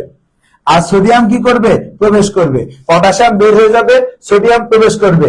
এইভাবে পোস্টনাপ্টিক ঝিল্লির ভেদ্যতা বাড়ায় দিবে। পোস্টনাপ্টিক ঝিল্লির ভেদ্যতা যখন বেড়ে যাবে তখন কি হবে? উদ্দীপনাটা পোস্টনাপ্টিক ঝিল্লিতে প্রবেশ করবে। এইভাবে আমাদের মস্তিষ্কের মধ্যে স্নায়ু উদ্দীপনা পরিবহন হয়। কথা বোঝা গেছে? আসো, আমি এই বিষয়টা যেহেতু অনেক জটিল, আমি সারসংক্ষেপে আরেকবার বলি। কোন একটা উদ্দীপনা যদি আমাদের মস্তিষ্কে আসে, তবে সবার শুরুতে সে প্রিস্নাপ্টিক নিউরনে আসবে। উদ্দীপনার মতো একটা এমন বিষয় যখন আসবে, তখন ঝিল্লির ভেদ্যতা অটোমেটিক্যালি বেড়ে যাবে। যেহেতু ভেদ্যতা বাড়বে, যেহেতু বাড়ছে, তাহলে বাইরে থেকে অবশ্যই ক্যালসিয়াম ভিতরে প্রবেশ করবে। তো ক্যালসিয়াম প্রবেশ করলো, এই ক্যালসিয়াম কি করবে? মাইটোকন্ড্রিয়ার মধ্যে থাকা নিষ্ক্রিয় এটিপিএজ এনজাইমকে সক্রিয় করে দিবে। এই এটিপিএজ এনজাইম যখনই সক্রিয় হয়ে যাবে, সে যে কি করবে? এটিপি কে ভাঙবে। এটিপি কি করবে? জৈব শক্তি বের করবে। জৈব শক্তি কি করবে? অ্যাসিটাইল কোলিনকে রিলিজ করবে। অ্যাসিটাইল কোলিন কি করবে? ওই উদ্দীপনাকে সাথে নিয়ে পোস্টনাপ্টিক ঝিল্লিতে রিসেপ্টরের সাথে যুক্ত হবে। যে কি যৌগ তৈরি হবে? অ্যাসিটাইল কোলিন রিসেপ্টর যৌগ। এই অ্যাসিটাইল কোলিন রিসেপ্টর যৌগ ওখানে বসে থাকবে, ওখানে বসে আছে। বসে থেকে কি করবে? যখন ওই পোস্টনাপ্টিক যে সিনাপসে আছে, পোস্টনাপ্টিক যে নিউরন আছে, সেখান থেকে পটাশিয়াম বাইরে চলে যাবে, সোডিয়াম ভিতরে প্রবেশ করবে। তখন কি হবে? এই ঝিল্লির ভেদ্যতা বেড়ে যাবে। যখন এই ঝিল্লির ভেদ্যতা বেড়ে গেল, তখন ওই উদ্দীপনা ভিতরে প্রবেশ করবে। এই হইতেছে আমাদের পুরো প্রসেস। সিনাপসের মাধ্যমে কিভাবে স্নায়ু উদ্দীপনা পরিবহন হয়, এটা খেয়াল করব। পরে চলে আসে সিনাপসের মাধ্যমে স্নায়ু উদ্দীপনা পরিবহনের যে প্রক্রিয়া, সেটা আমরা এখন পড়বো। এখানে খেয়াল করো, দেখো এখানে খুবই গুরুত্বপূর্ণ দুইটা পয়েন্ট আছে। যে সিনাপসের মধ্যে প্রিস্নাপটিক নিউরনে কোনটা প্রবেশ করে? ক্যালসিয়াম। পোস্টনাপ্টিক নিউরনে কোনটা প্রবেশ করে? সোডিয়াম। দেখো আমি একটু আগে কিন্তু তোমাকে বুঝাইছি, এবং এই দুইটা তুমি যদি না বুঝো তাহলে কিন্তু পারবা না। প্রিস্নাপটিক নিউরনে প্রবেশ করে কোনটা? ক্যালসিয়াম। পোস্টনাপ্টিক নিউরনে প্রবেশ করে কোনটা? সোডিয়াম। প্রিস্নাপটিক থেকে কেউ বের হয় না, পোস্টনাপ্টিক থেকে বের হয় কোনটা? পটাশিয়াম। ঠিক আছে, এই কথাগুলো তোমার পড়তে হবে। ওকে, আচ্ছা, এই কথাগুলো পড়বা। আচ্ছা আসে, এরপরে খেয়াল করো স্নায়ুতন্ত্রের শ্রেণীবিন্যাস। স্নায়ুতন্ত্রের শ্রেণীবিন্যাস। আচ্ছা দেখো, আমার কথা কি ক্লিয়ার আছে কিনা তোমরা একটু জানাও। ঠিক আছে, আমার কথা শোনা যায় কিনা একটু জানাও। ঠিক আছে, আচ্ছা আসো আমরা শুরু করি। দেখো স্নায়ুতন্ত্রের শ্রেণীবিন্যাস। স্নায়ুতন্ত্রকে কয়টা ভাগে ভাগ করছে? প্রধানত দুইটা ভাগে ভাগ করা যায়। স্নায়ুতন্ত্রকে প্রধানত দুইটা ভাগে ভাগ করা যায়। ঠিক আছে, এই কথাটা খেয়াল করবো। স্নায়ুতন্ত্রকে দুইটা ভাগে ভাগ করা যায়। একটা হচ্ছে কেন্দ্রীয় স্নায়ুতন্ত্র, আর একটা হচ্ছে প্রান্তীয় স্নায়ুতন্ত্র। কেন্দ্রীয় স্নায়ুতন্ত্রের অংশ কি? মস্তিষ্ক আর সুষুম্নাকাণ্ড, মানে মেইনলি ব্রেইন আর স্পাইনাল কর্ড, এই দুইটাকে কেন্দ্রীয় স্নায়ুতন্ত্র বলে। প্রান্তীয় স্নায়ুতন্ত্রের মধ্যে আবার দুইটা ভাগ আছে, ঐচ্ছিক আছে, স্বয়ংক্রিয় আছে। এই কথা খেয়াল করব। তাহলে ঐচ্ছিক আর স্বয়ংক্রিয়, এই কথাগুলো খেয়াল করতে হবে। এখন ঐচ্ছিক যে স্নায়ুতন্ত্র,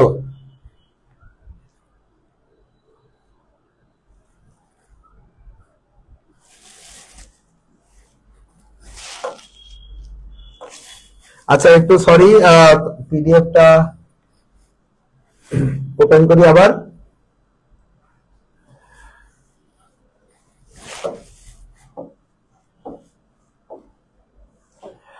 আচ্ছা এখানে খেয়াল করো, এখানে দেখো, এখানে যে স্বয়ংক্রিয় স্নায়ুতন্ত্র আর ঐচ্ছিক স্নায়ুতন্ত্র, এইটার পার্থক্য আকারে এই চার্টের মধ্যে দেওয়া আছে। এই চার্টটা মেইনলি আমাদের ফলো করা লাগবে। এই চার্টটা একটু খেয়াল করো। এই চার্টের মধ্যে খেয়াল করো, দেখো প্রান্তীয় স্নায়ুতন্ত্রকে ঐচ্ছিক আর স্বয়ংক্রিয় দুইটা ভাগে ভাগ করছে। এখানে ঐচ্ছিক আবার দুই প্রকার, একটা আছে কর্টিক স্নায়ু আর একটা আছে সুষুম্না স্নায়ু। ঐচ্ছিক তাহলে কয় প্রকার? দুই প্রকার, কর্টিক স্নায়ু আছে আর সুষুম্না স্নায়ু আছে। ঠিক আছে, এখন এই দুইটা প্রকারের মধ্যে খেয়াল করো। কর্টিক স্নায়ু কত জোড়া? 12 জোড়া। সুষুম্না স্নায়ু কত জোড়া? 31 জোড়া। এখানে অনেক সময় পরীক্ষিক কোশ্চেন আসে, কর্টিক স্নায়ু কতটি কোশ্চেন করলে অনেক সময় আমরা খেয়াল করি না, আবেগতাড়িত হয়ে অনেক সময় ভুল উত্তর দিয়ে ফেলি। আবেগতাড়িত হওয়া যাবে না।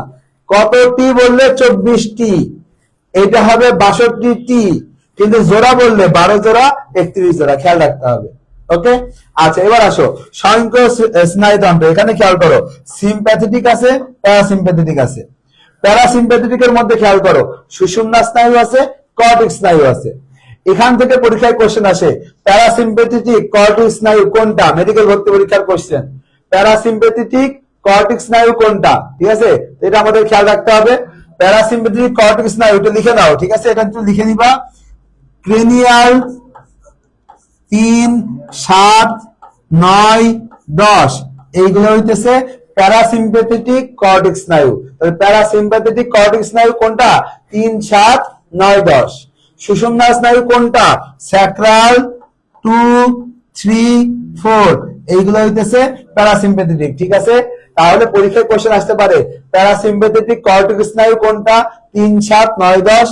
প্যারাসিম্পেথেটিক সুষুম্না স্নায়ু কোনটা, 2, 3, 4 এগুলো একটু খেয়াল করবে, এটা কিন্তু বিগত বছরে আসছে, ঠিক আছে, এটা একটু খেয়াল রাখবো। আচ্ছা, পরে চলে আসি, পাশের পেজে চলে আসো, কেন্দ্রীয় স্নায়ুতন্ত্রের এখানে আসো। কেন্দ্রীয় স্নায়ুতন্ত্র কি কি দ্বারা গঠিত, দেখো মস্তিষ্ক আর সুষুম্না কাণ্ডতে গঠিত, এটা তো আমরা জানি, একটু আগে বললাম। এখন নটোকট থেকে কি সৃষ্টি হয়, মেরুদণ্ড সৃষ্টি হয়, এটা তো আমরা সবাই জানি, নটোকট থেকে মেরুদণ্ড সৃষ্টি হয়, ঠিক তার উপরে এই যে মেরুদণ্ডের উপরে স্নায়ুতন্ত্রের অবস্থান, এগুলো তো আমরা ছবি দেখে বুঝতে পারবো।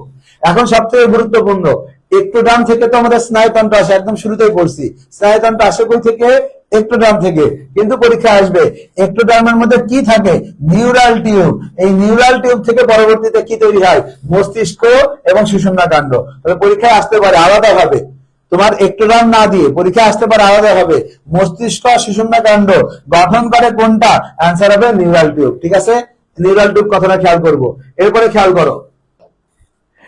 খেয়াল করো মস্তিষ্ক সুষুম্না কাণ্ডকে আবৃত করে রাখে কে, অ্যান্সার হবে মেনিনজেস। আবৃত করে কে রাখে, মেনিনজেস, এই কথা খেয়াল করতে হবে, আবৃত করে কে রাখে, মেনিনজেস, ঠিক আছে। মেনিনজেসের কয়টা ঝিল্লি, মেনিনজেসের ঝিল্লি 3টি। এইটা বাইরে থেকে ভিতরে কিভাবে থাকে পরীক্ষা আসে, যে মেনিনজেসের সব থেকে বাইরের স্তর কোনটা, সব থেকে ভিতরের স্তর কোনটা, মাসের স্তর কোনটা, এটা পরীক্ষা আসে। এটা আমরা কিভাবে পড়বো, এটা আমরা পড়বো ড্যাপ, ডিএপি। ডিএপি কেন বললাম, ডি হচ্ছে ডোরামেটার, এ হইতেছে অ্যারাকনয়েড ম্যাটার, পি হচ্ছে পায়ামেটার। তাই এই হইতেছে ডোরামেটার, অ্যারাকনয়েড ম্যাটার, পায়ামেটার, যথাক্রমে মেনিনজেসের 3টা ঝিল্লি, ডোরামেটার, অ্যারাকনয়েড ম্যাটার, পায়ামেটার, খেয়াল করতে হবে, ঠিক আছে। ডোরামেটার, অ্যারাকনয়েড ম্যাটার, পায়ামেটার খেয়াল করব। এর মধ্যে খেয়াল করো, ডোরামেটারের মধ্যে খেয়াল করো, ডোরামেটারটা মেনিনজেসের কোন স্তর, বাইরের স্তর। ডোরামেটারটা মেনিনজেসের কোন স্তর, বাইরের স্তর। এতে কি কি থাকে, শিরা ও সাইনাস থাকে। ডোরামেটারে কি থাকে, শিরা ও সাইনাস থাকে, খেয়াল রাখতে হবে। তাহলে আমরা বুঝে রাখবো ডোরামেটারের মধ্যে শিরা ও সাইনাস থাকে। ডোরামেটারের বাইরে আর ভিতরের দিকে এপিডুরাল স্পেস থাকে, এপিডুরাল ও সাবডুরাল স্পেস থাকে, পাইছো। এপিডুরাল স্পেসের মধ্যে লিখো অ্যানেস্থেসিয়া। আমাদের যে অপারেশনের সময় যে অজ্ঞান করা হয়, অ্যানেস্থেসিয়া দেওয়া হয়, সেই অ্যানেস্থেসিয়াটা কোন স্পেসে দেওয়া হয়, এপিডুরাল স্পেসে, ঠিক আছে, এপিডুরাল স্পেসে দেওয়া হয়, ঠিক আছে, এপিডুরাল স্পেসে অ্যানেস্থেসিয়া প্রয়োগ করা হয়। আচ্ছা, এরপর আসে অ্যারাকনয়েড ম্যাটার। অ্যারাকনয়েড ম্যাটারের মধ্যে খেয়াল করব, অ্যারাকনয়েড ম্যাটারের মধ্যে খেয়াল রাখতে হবে, অ্যারাকনয়েডের স্পেস যে প্রসারিত হয় এদেরকে কি বলে, সিস্টার্নি বলে, এদেরকে কি বলে, সিস্টার্নি। তাহলে অ্যারাকনয়েড ম্যাটারের মধ্যে খেয়াল করব, অ্যারাকনয়েড ম্যাটারের মধ্যে কি থাকে, সিস্টার্নি। তাহলে খুব ভালো মতো মনে রাখো, অ্যারাকনয়েড ম্যাটারের মধ্যে থাকে সিস্টার্নি, আর ডোরামেটারের মধ্যে থাকে এপিডুরাল, সাবডুরাল স্পেস, আর ডোরামেটারের মধ্যে আরেকটা জিনিস থাকে, শিরা, সাইনাস। সিস্টার্নি কোথায় থাকে, অ্যারাকনয়েড ম্যাটারের মধ্যে, খেয়াল করব। আর সব থেকে ভিতরের স্তর কোনটা, পায়ামেটার। মেনিনজেসের সব থেকে ভিতরের স্তর কোনটা, পায়ামেটার, ঠিক আছে, এটা খেয়াল করব। মেনিনজেসের সব থেকে ভিতরের ঝিল্লি হচ্ছে পায়ামেটার, খেয়াল করব। আর এই পায়ামেটারটা মস্তিষ্ক ও সুষুম্না কাণ্ডের বহির্তলের সাথে ঘনিষ্ঠভাবে লেগে থাকে, ঠিক আছে, এই কথা খেয়াল করব। তাহলে পায়ামেটারটা মস্তিষ্ক আর সুষুম্না কাণ্ডের সাথে লেগে থাকে, যেহেতু বোঝা যাচ্ছে সব থেকে ভিতরের স্তর, সব থেকে ভিতরের স্তর, সব থেকে ভিতরে মস্তিষ্ক সুষুম্না কাণ্ডের গায়ে লেগে থাকবে, ঠিক আছে। আচ্ছা, এটা বুঝতেছো। পরে মেনিনজেসের কাজ, মেনিনজেসের কাজ কি কি আছে, সবগুলো কাজ পড়বা। মেনিনজেসের কাজ যা যা আছে সবগুলো কাজ পড়তে হবে, ঠিক আছে, মেনিনজেসের কাজগুলো পড়বো। ওকে, আমরা আসি পরে পাশের পেজে আসি, মেনিনজাইটিস। দেখো মেনিনজাইটিস করে কিসের কারণে, দেখো নেইসেরিয়া মেনিনজাইটিস, নেইসেরিয়া মেনিনজাইটিস নামক ব্যাকটেরিয়ার কারণে মেনিনজাইটিস হয়ে থাকে। মেনিনজাইটিস কিসের কারণে হয়, একটা ব্যাকটেরিয়ার কারণে, সেই ব্যাকটেরিয়ার নাম কি, নেইসেরিয়া মেনিনজাইটিস, এই কথা খেয়াল করব। ওকে, আচ্ছা ঠিক আছে। এরপর আমরা চলে আসি নিচের দিকে আসে একটু, দেখো মস্তিষ্কের অংশ। মস্তিষ্ক, মস্তিষ্ক, মানুষের মস্তিষ্কটা কিসের মধ্যে সুরক্ষিত থাকে? এখানে একটা খেয়াল করো, এখানে একটা খুব প্যাচদায়ক এমসিকিউ আসে। আমরা তো অনেকে জানি স্কাল আর ক্রেনিয়াম, দুইটা ইংলিশ নাম আমরা জানি। তো মানুষের কেন্দ্রীয় স্নায়ুতন্ত্র কার মধ্যে সুরক্ষিত থাকে? দেখো ক্রেনিয়ামের মধ্যে, ঠিক আছে? এই কথাটা পরীক্ষা আসে। মানুষের কেন্দ্রীয় স্নায়ুতন্ত্র যে অংশটা, সেটা কিসের মধ্যে সুরক্ষিত থাকে? কর্টিকার মধ্যে বা ক্রেনিয়ামের মধ্যে, ঠিক আছে? ক্রেনিয়ামের মধ্যে সুরক্ষিত থাকে, এই কথা খেয়াল করবো। মস্তিষ্কের আরেকটা নাম কি দেখো? এনসেফালন। এনসেফালন, ইংলিশ নামটা খেয়াল করো, বাংলাতে একটু ভুল আছে, এনসেফালন, এটা খেয়াল করবো। এখন একজন প্রাপ্তবয়স্কের মস্তিষ্কের আয়তন কত? 1500 সিসি। মহিলাদের ক্ষেত্রে কত? 1300 সিসি। তাহলে পুরুষের ক্ষেত্রে কিন্তু মস্তিষ্কের আয়তন একটু বেশি থাকে, ঠিক আছে? পুরুষের ক্ষেত্রে কিন্তু মস্তিষ্কের আয়তন একটু বেশি থাকে, কত? 1500 সিসি। আর মহিলাদের ক্ষেত্রে কত? 1300 সিসি, ঠিক আছে? এটার গড় ওজন কত দেখো? মস্তিষ্কের গড় ওজন 1.3 থেকে 1.4 কেজি, ঠিক আছে? এই কথাটা খেয়াল করবো। এতে কতগুলো নিউরন থাকে? 100 বিলিয়ন। তাহলে আমাদের যে মস্তিষ্ক, মস্তিষ্কতে মোট কতগুলো নিউরন থাকে? 100 বিলিয়ন। 100 বিলিয়নের কে যদি আমরা ভেঙে বলি, তাহলে কত হবে? 1 লক্ষ কোটি। তাহলে কতগুলো নিউরন থাকে? 1 লক্ষ কোটি বা 100 বিলিয়ন নিউরন থাকে, এই কথা খেয়াল করবো। পরে আসো, পরে খেয়াল করো, পরে দেখো মস্তিষ্ককে 3টা অংশ নিয়ে গঠিত বলা হয়েছে। মস্তিষ্ক কয়টি প্রধান অংশ নিয়ে গঠিত? 3টি। তাহলে আমাদের যে মস্তিষ্ক, সেটা মূলত 3টি প্রধান অংশ নিয়ে গঠিত, ঠিক আছে? এখন এই 3টা অংশের বর্ণনা আমরা করবো। 3টা অংশের বর্ণনাতে আসো। মস্তিষ্ক যে 3টা অংশ নিয়ে গঠিত, 3টা অংশ এখন আমাদের জানতে হবে। শুরুতে খেয়াল করো, মস্তিষ্কের মধ্যে কি আছে? অগ্র মস্তিষ্ক, মধ্য মস্তিষ্ক, পশ্চাৎ মস্তিষ্ক, 3টা অংশ বলছে। অগ্র মস্তিষ্কের মধ্যে কি আছে? সেরেব্রাম। আচ্ছা, এইগুলো পড়ার আগে একটু খেয়াল করো, অগ্র মস্তিষ্কের কিন্তু আরো এক্সট্রা নাম আছে। অগ্র মস্তিষ্ককে কিন্তু বলা হয়েছে প্রোসেনসেফালন, ফরব্রেন। তাহলে দেখো 2টা নাম আছে। অগ্র মস্তিষ্কের মধ্যে প্রোসেনসেফালন, ফরব্রেন। মধ্য মস্তিষ্ক মেসেনসেফালন, মিডব্রেন। পশ্চাৎ মস্তিষ্ক রম্বেনসেফালন, হাইন্ডব্রেন। তাহলে মস্তিষ্কের মধ্যেই অগ্র, মধ্য, পশ্চাৎ, এগুলোর কিন্তু আলাদা নাম আছে। ফরব্রেন, মিডব্রেন, হাইন্ডব্রেন, এই ব্রেন গুলোর নাম কিন্তু আলাদা করে পড়তে হবে। তোমাকে অগ্র, মধ্য, পশ্চাৎ না বলে এই ইংলিশ টার্মস গুলো ইউজ করতে পারে, ঠিক আছে? আচ্ছা, এখন এই ইংলিশ টার্মস গুলো যদি ইউজ করে, তাহলে আমাদের এগুলো কিভাবে পড়তে হবে দেখো। এখন পরীক্ষা আসতে পারে অগ্র মস্তিষ্কতে কি কি অংশতে গঠিত, সেক্ষেত্রে আমরা খেয়াল করবো অগ্র মস্তিষ্কের মধ্যে কি কি আছে? সেরেব্রাম, থ্যালামাস, হাইপোথ্যালামাস, এই 3টা দিয়ে অগ্র মস্তিষ্ক গঠিত। অগ্র মস্তিষ্ক কি কি দিয়ে গঠিত? Cerebrum, thalamus, hypothalamus. Cerebrum, thalamus, hypothalamus, এই নাম সবাই জানো, কিন্তু তোমরা যে নামটা জানো না, পরীক্ষায় কোশ্চেন আসে সেরেব্রামের অপর নাম কি? সেরেব্রামের আরেকটা নাম আছে, লিখো টেলেনসেফালন। টেলেনসেফালন, সেরেব্রামের আরেকটা নাম টেলেনসেফালন। থ্যালামাস, হাইপোথ্যালামাস, এই দুইটার একত্রে নাম আছে ডায়েনসেফালন। ডায়েনসেফালন। তাহলে টেলেনসেফালন, ডায়েনসেফালন, মনে থাকবে? তাহলে এখান থেকে আমরা খেয়াল করব, সেরেব্রামের আরেকটা নাম কি? টেলেনসেফালন। থ্যালামাস, হাইপোথ্যালামাসের আরেকটা নাম কি? ডায়েনসেফালন। কথা বুঝছো? এই কথা খেয়াল করবে, সেরেব্রাম হচ্ছে টেলেনসেফালন, থ্যালামাস, হাইপোথ্যালামাস কি? ডায়েনসেফালন। কথা ক্লিয়ার? ওকে, এরপরে খেয়াল করো, সেরেব্রাম আছে, পন্স আছে, মেডুলা আছে। এখন সেরেব্রাম আর পন্স, এই দুইটার একটা নাম আছে, এই দুইটাকে বলা হয় মেটেনসেফালন। সেরেব্রাম আর পন্সকে বলা হয় মেটেনসেফালন। মেটেনসেফালন। মেডুলাকে কি বলা হয়? মাইলেনসেফালন। মাইলেনসেফালন। তাহলে মেটেনসেফালন কাকে বলে? সেরেব্রাম আর পন্স। মেডুলাকে বলা হয় মাইলেনসেফালন। তাহলে আসো আবার পড়ি। সেরেব্রাম, সেরেব্রামকে কি বলা হলো? টেলেনসেফালন। থ্যালামাস, হাইপোথ্যালামাস, দুইটা আছে তাই সহজ নাম, দুইটা আছে তাই ডায়েনসেফালন। তারপর খেয়াল করো, সেরেব্রাম, পন্স, এই দুইটা আছে, এটার নাম তাহলে কি? মেটেনসেফালন। মেডুলা, এটা কি? মাইলেনসেফালন। ঠিক আছে? তাহলে নামগুলো একটু খেয়াল করব, এই নামগুলো কিন্তু খুব গুরুত্বপূর্ণ, সবগুলো নাম বুঝতে হবে, ঠিক আছে? সবগুলো নাম আমরা এভাবে পড়বো। এখন খেয়াল করো, মধ্য মস্তিষ্ক আছে, মধ্য মস্তিষ্কের মধ্যে পড়তে হবে। মধ্য মস্তিষ্কের মধ্যে 3টা জিনিস, সেরেব্রাল পেডাঙ্কল, নামগুলো কিন্তু কঠিন, নামগুলো 3-4 বার করে আমার সাথে উচ্চারণ করবা, আমার সাথে 3 বার উচ্চারণ করো, তোমার মুখস্থ হয়ে যাবে। Cerebral peduncle, corpora quadrigemina, cerebral aqueduct. তাহলে কি কি নাম বললাম? Cerebral peduncle, corpora quadrigemina, cerebral aqueduct.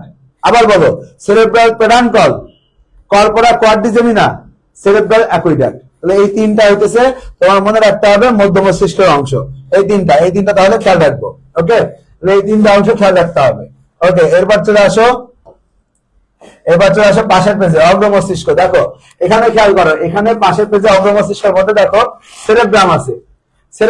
সেরেব্রামের খন্ড দুইটাকে কি বলা হয়? দেখো সেরেব্রাল হেমিস্ফিয়ার। সেরেব্রামের খন্ড দুইটাকে কি বলা হয়? Cerebral hemisphere. পাইছো? Cerebral hemisphere. তো এই সেরেব্রাল হেমিস্ফিয়ার মস্তিষ্কের কত অংশ নিয়ে গঠিত? দেখো 80% অংশ নিয়েই সেরেব্রাম গঠিত। তাহলে আমাদের মস্তিষ্কের 80% হচ্ছে সেরেব্রাম। এখন এই সেরেব্রাম কি থাকে? সেরেব্রাম এইরকম আমার হাতের মতো এরকম অবস্থায় থাকে, আমাদের মস্তিষ্কটা এরকম অবস্থায় থাকে। এখন এই যে দেখো হাতের দুই আঙ্গুল পরস্পর যুক্ত হয়ে আছে, এরকম দুইটা সেরেব্রামের হেমিস্ফিয়ারকে একত্র করছে কে? আনসারটা কর্পাস ক্যালোসাম। তাহলে কর্পাস ক্যালোসাম দ্বারা কি হয়? সেরেব্রামের দুইটা অংশ পরস্পর যুক্ত থাকে। দেখো সেরেব্রামের দুইটা অংশ পরস্পর যুক্ত থাকে কি দ্বারা? আনসার হবে কর্পাস ক্যালোসাম দ্বারা।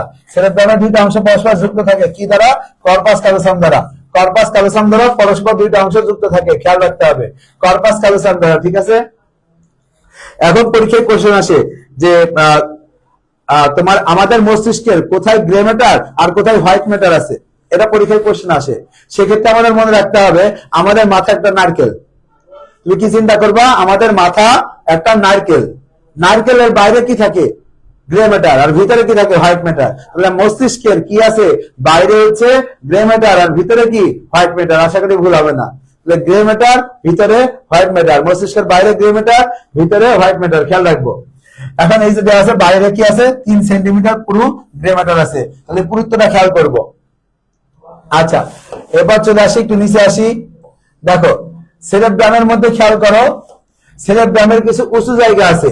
উঁচু জায়গাকে কি বলা হয়? দেখো জাইরি। উঁচু জায়গাগুলোকে বলা হয়েছে জাইরি। আর কিছু নিচু জায়গা আছে, নিচু জায়গাকে কি বলা হয়েছে? সালকি। তাহলে এই দুইটা জিনিস আমরা খেয়াল করব। আমাদের মস্তিষ্কের সেরেব্রামের উঁচু জায়গাগুলোকে কি বলে? জাইরি।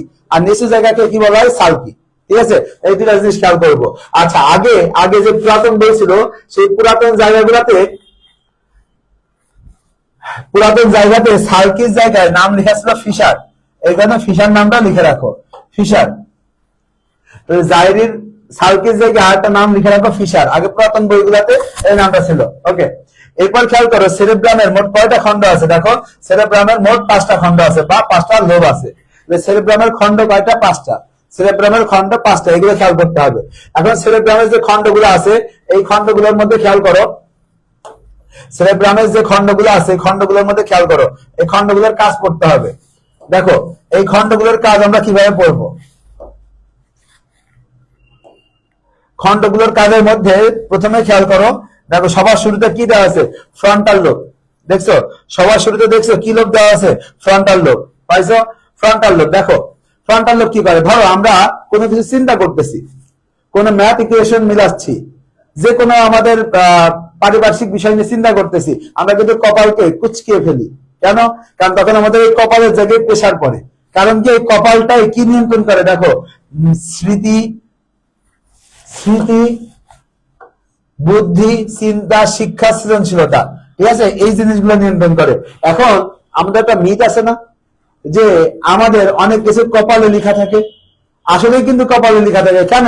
কারণ তোমার কপালে কি নিয়ন্ত্রণ করতেছে? তোমার স্মৃতি, তোমার বুদ্ধি, তোমার চিন্তা, তোমার শিক্ষা, তোমার সৃজনশীলতা। তোমার কপাল খারাপ হলে তাহলে তোমার কি? তো অবশ্যই তোমার বুদ্ধি নাই, তোমার চিন্তা নাই, শিক্ষা নাই।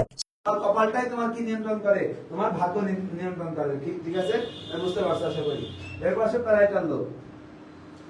প্যারাইটাল লোবের মধ্যে খেয়াল করো, প্যারাইটাল লোব। দেখো আমাদের যে কোনো সময় যদি আমাদের হচ্ছে তোমার পেইন হয় মাথায়, যে আমাদের মাইগ্রেনের পেইন, আমরা কি বলি? দুই পাশ বরাবর হচ্ছে, দুই পাশ বরাবর ছড়িয়ে যাচ্ছে, এইভাবে কিন্তু আমরা বলি, তাই না?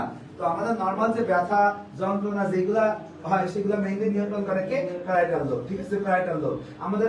আমাদের কান টেম্পোরাল লোব। আমরা তো জানি টেম্পোরাল অস্থির মধ্যে কানের কর্ণকুহর থাকে। ঠিক আছে, এইখানে টেম্পোরাল লোব কি কেন্দ্র হিসেবে কাজ করে? শ্রুতি কেন্দ্র। ওকে, আচ্ছা, তারপর অক্সিপিটাল লোব। আমরা আমরা আমরা এখানে একটা বিষয় খেয়াল করি, আমরা যখন চোখ দিয়ে কোনো একটা বস্তু দেখি তার প্রতিবিম্ব একবারে এইভাবে যে গঠিত হয়, দেখো এইভাবে যে প্রতিবিম্ব গঠিত হয়। প্রতিবিম্বটা কিভাবে গঠিত হয় দেখো, আমি ঠিক ছবিতে যেভাবে দেখানো হয়েছে ঠিক এইভাবে প্রতিবিম্ব গঠিত হয়। প্রতিবিম্ব গঠিত হচ্ছে কোন লোবে? যে অক্সিপিটাল লোব। প্রতিবিম্ব গঠিত হচ্ছে কোন লোবে? Occipital lobe. কথা ক্লিয়ার? প্রতিবিম্ব গঠিত হচ্ছে কোন লোবে? Occipital lobe. কথা ক্লিয়ার? আচ্ছা, আশা করি বুঝতে পারছো। প্রতিবিম্ব গঠিত হয় অক্সিপিটাল লোবে। এখন এই অক্সিপিটাল লোবের পরে লাস্টে দেখো দেওয়া আছে লিম্বিক লোব। দেখছো লাস্টে কি দেওয়া আছে? লিম্বিক লোব। লিম্বিক লোব কি নিয়ন্ত্রণ করে? সহজাত প্রবৃত্তি। সহজাত প্রবৃত্তি, খাদ্য গ্রহণ, বেসন, আমরা যেগুলো করি এইগুলো সহজাত প্রবৃত্তি। কে নিয়ন্ত্রণ করে? দেখো লিম্বিক লোব। সহজাত প্রবৃত্তি নিয়ন্ত্রণ করে লিম্বিক লোব। ওকে, এখন দেখো আমরা কিন্তু দুইটা অংশ অলরেডি পড়ছি, যে গ্রে ম্যাটার আর হোয়াইট ম্যাটার। গ্রে ম্যাটার আর হোয়াইট ম্যাটারের মধ্যে কোনটা কি দ্বারা গঠিত এখানে আমাদের খেয়াল করতে হবে। হোয়াইট ম্যাটার আর গ্রে ম্যাটার কোনটা স্নায়ু তন্তু আর কোনটা স্নায়ু কোষ, এই দুটাতে প্যাচ লাগে। তো আমি তোমাদের যদি বলি, তুমি মাথার মধ্যে একটা সুতাকে কল্পনা করো, একটা সুতাকে কল্পনা করো, তাহলে কিন্তু তোমার মাথায় একটা সাদা সুতার কথাই আসবে, তাই না? আমাদের নরমাল আমাদের সেন্সে কিন্তু এমনই আসে। তোমার মাথায় কি গোলাপি কালারের সুতা আসছে? না, আসে নাই। তোমার মাথায় কিন্তু সাদা সুতাই আসছে। তো সাদা সুতা যেহেতু আসছে, তাহলে খেয়াল করো সুতা মানে কি? তন্তু। তাই সেটাই কি? স্নায়ু তন্তু। আর স্নায়ু তন্তু কি কে গঠন করছে? White matter. ঠিক আছে, স্নায়ু তন্তু যদি হোয়াইট ম্যাটার হয়, গ্রে ম্যাটার কি হবে? স্নায়ু কোষ। কথা বোঝা গেছে? আশা করি তোমরা এটা পারবা। ওকে, এরপরে খেয়াল করো তোমাদের যে সেরেব্রামের কাজ, এরকম বিভিন্ন কাজ দেওয়া আছে, এই কাজগুলো আমরা এখন শিখবো। ঠিক আছে, সেরেব্রামের কাজ আমরা এখন শিখবো। এগুলো শেখার জন্য এগুলা একটু বেশ গুরুত্বপূর্ণ অংশ। এগুলা তোমার মুখস্থ করার সময় টেকনিক ছাড়া তোমার মুখস্থ হবে না। ঠিক আছে, এগুলো কি টেকনিকে আমরা শিখবো? আসো, এখানে সেরেব্রামের কাজের জন্য টেকনিক লিখে দিছো। সেরেব্রামের কাজ মনে রাখার জন্য একটা টেকনিক লিখো। চিন্তা, বুদ্ধি, ইচ্ছা শক্তি, পেশি শক্তি ও বাক শক্তি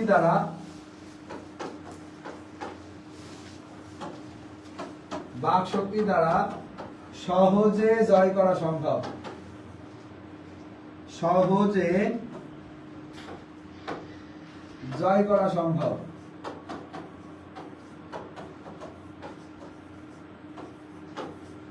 আচ্ছা, আসো দেখো তাহলে আমার সেরেব্রামের কাজ কি। সেরেব্রামের কাজ হচ্ছে চিন্তা, বুদ্ধি, ইচ্ছা শক্তি, পেশি শক্তি, বাক শক্তি, এইগুলাকে নিয়ন্ত্রণ করা। তাহলে এইগুলো সব নিয়ন্ত্রণ করে কে? সেরেব্রাম। সহজে মানে কি? সহজে মানে সহজাত প্রবৃত্তি। সহজাত প্রবৃত্তি নিয়ন্ত্রণ করে কে? সেরেব্রাম। ঠিক আছে, তাহলে আমার সেরেব্রামের কাজগুলো মনে রাখার জন্য অবশ্যই আমাকে এই টেকনিকটা ইউজ করতে হবে। ঠিক আছে, এই টেকনিকটা অবশ্যই আমরা দেখবো। এই টেকনিক দিয়ে আমরা সেরেব্রামের কাজগুলো পড়বো।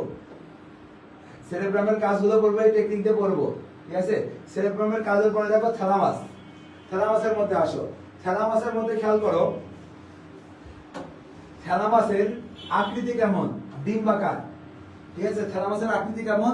ডিম্বাকার। এই লাইনটা অনেকে চোখে পড়ে না, এই লাইনটা আসলে ভুল হয়। থ্যালামাসের আকৃতি কেমন? ডিম্বাকার। কথাটা খেয়াল করবো। আচ্ছা, থ্যালামাসের কাজ কি? থ্যালামাসের কাজগুলো খেয়াল করতে হবে। আচ্ছা, কিন্তু এখানে একটা বিষয় খেয়াল করো, সেরেব্রামের মধ্যে আমরা কি বললাম? সেরেব্রাম পরস্পর কি দ্বারা যুক্ত ছিল? কর্পাস ক্যালোসাম দ্বারা। ঠিক একই ভাবে থ্যালামাস একটা কি দ্বারা যুক্ত থাকে? যোজক দ্বারা। এই যোজকের নাম তোমাদের বইয়ে নাই, তো এখানে জানার দরকারও নাই। তোমরা শুধু মনে রাখো থ্যালামাস কি দ্বারা যুক্ত থাকে? একটা যোজক দ্বারা। ওকে, থ্যালামাসের কাজগুলো পড়তে হবে। থ্যালামাসের কাজ আমরা কিভাবে পড়বো? থ্যালামাসের কাজের জন্য আমরা একটা ছন্দ দেখি। থ্যালামাসের কাজের জন্য আমরা একটা ছন্দ দেখি। থ্যালামাসের কাজের জন্য একটা ছন্দ দেখো। স্টেশনে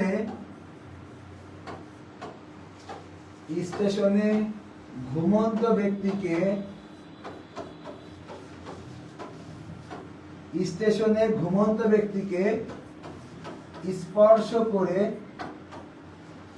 স্পর্শ করে যন্ত্রণা দিও না।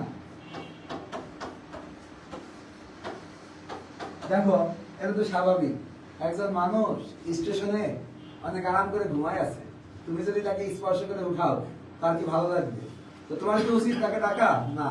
তো সেটাই তোমাকে নিষেধ করা হচ্ছে, স্টেশনে ঘুমন্ত ব্যক্তিকে স্পর্শ করে যন্ত্রণা দিও না। তো এখানে স্টেশন দ্বারা কি বোঝায়? রিলে স্টেশন হিসেবে কাজ করে। থ্যালামাস কি হিসেবে কাজ করে? রিলে স্টেশন হিসেবে কাজ করে। ঘুমন্ত মানে, ঘুমন্ত বলতে কি বোঝায়? দেখো আমরা অনেক সময় ঘুম থেকে উঠে আমরা বুঝতে পারি না আমরা আছি কোথায়, নিজেকে কল্পনা করি নিজের স্বপ্নের জগতে আছি আমি আসতে। এটা কাদের হয়? যাদের থ্যালামাস দুর্বল, ঘুম থেকে উঠে যারা বুঝতে পারো না তার সাথে কি হচ্ছে, তাদের ক্ষেত্রে এই ঘটনাগুলো ঘটে। কারণ কি? ঘুমন্ত ব্যক্তিকে জাগ্রত করে পরিবেশ সম্পর্কে সচেতন করে দেয় কে? থ্যালামাস। যাদের ক্ষেত্রে সমস্যা দেখো এতদিন জানতাম না যে কি কারণ, সেটা জেনে রাখো, ঠিক আছে? তোমার থ্যালামাসই হচ্ছে ঘুমন্ত মানুষকে হঠাৎ জাগ্রত করে পরিবেশ সম্পর্কে সচেতন করে তোলে, ঠিক আছে? আচ্ছা, এরপর আসো ব্যক্তি। ব্যক্তি মানে কি? ব্যক্তিত্ব প্রকাশ করে। তোমার যে পার্সোনালিটি, ব্যক্তিত্ব, সেটা প্রকাশ করবে কে? থ্যালামাস। স্পর্শ মানে কি? দেখো স্পর্শের মধ্যে দেওয়া আছে চাপ, স্পর্শ, যন্ত্রণা। দেখো এই চাপ, স্পর্শ, যন্ত্রণা এগুলো সব কে নিয়ন্ত্রণ করবে? এগুলো সব নিয়ন্ত্রণ করবে থ্যালামাস। কথা বুঝছো? থ্যালামাস, ওকে, এগুলো খেয়াল করবে। এরপর চলে আসো হাইপোথ্যালামাস। হাইপোথ্যালামাসের মধ্যে পড়বো হাইপোথ্যালামাস কোন গ্রন্থির সাথে সংযুক্ত? দেখো হাইপোথ্যালামাসের মধ্যে খেয়াল করবো হাইপোথ্যালামাস পিটুইটারি গ্রন্থির সাথে সংযুক্ত। হাইপোথ্যালামাস আবার কার সাথে সংযুক্ত?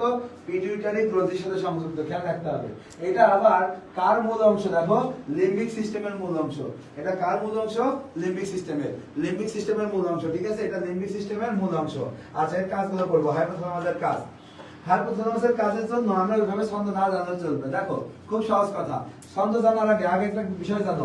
হাইপোথ্যালামাস কিন্তু আমাদের বায়োলজিক্যাল ক্লক বলা হয় বা জীবতাত্ত্বিক ঘড়ি বলা হয়, ঠিক আছে? হাইপোথ্যালামাসের মধ্যে লিখে নাও বায়োলজিক্যাল ক্লক। Biological clock.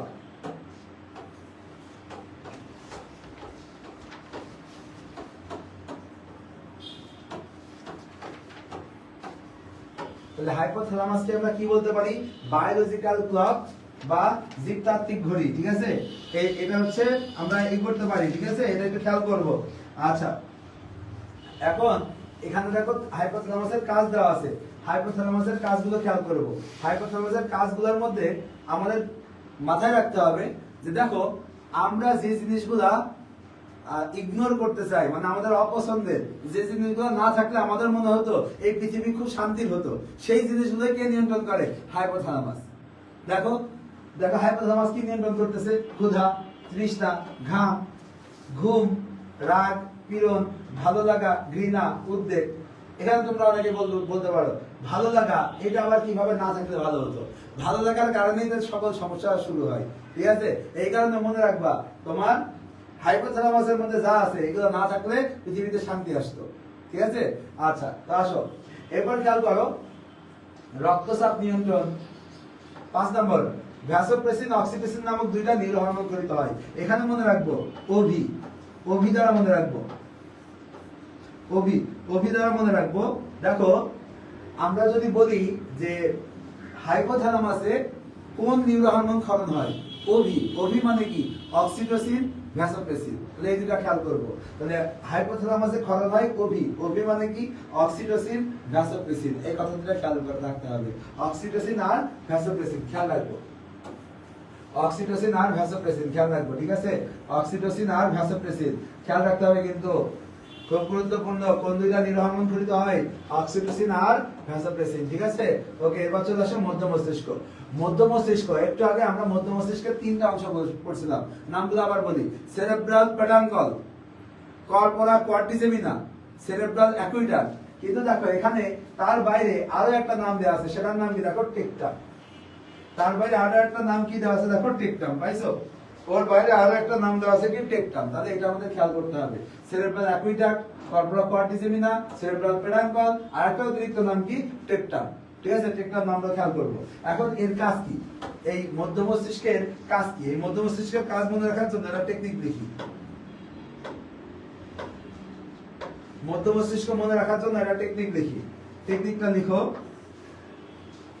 সামনে পিছে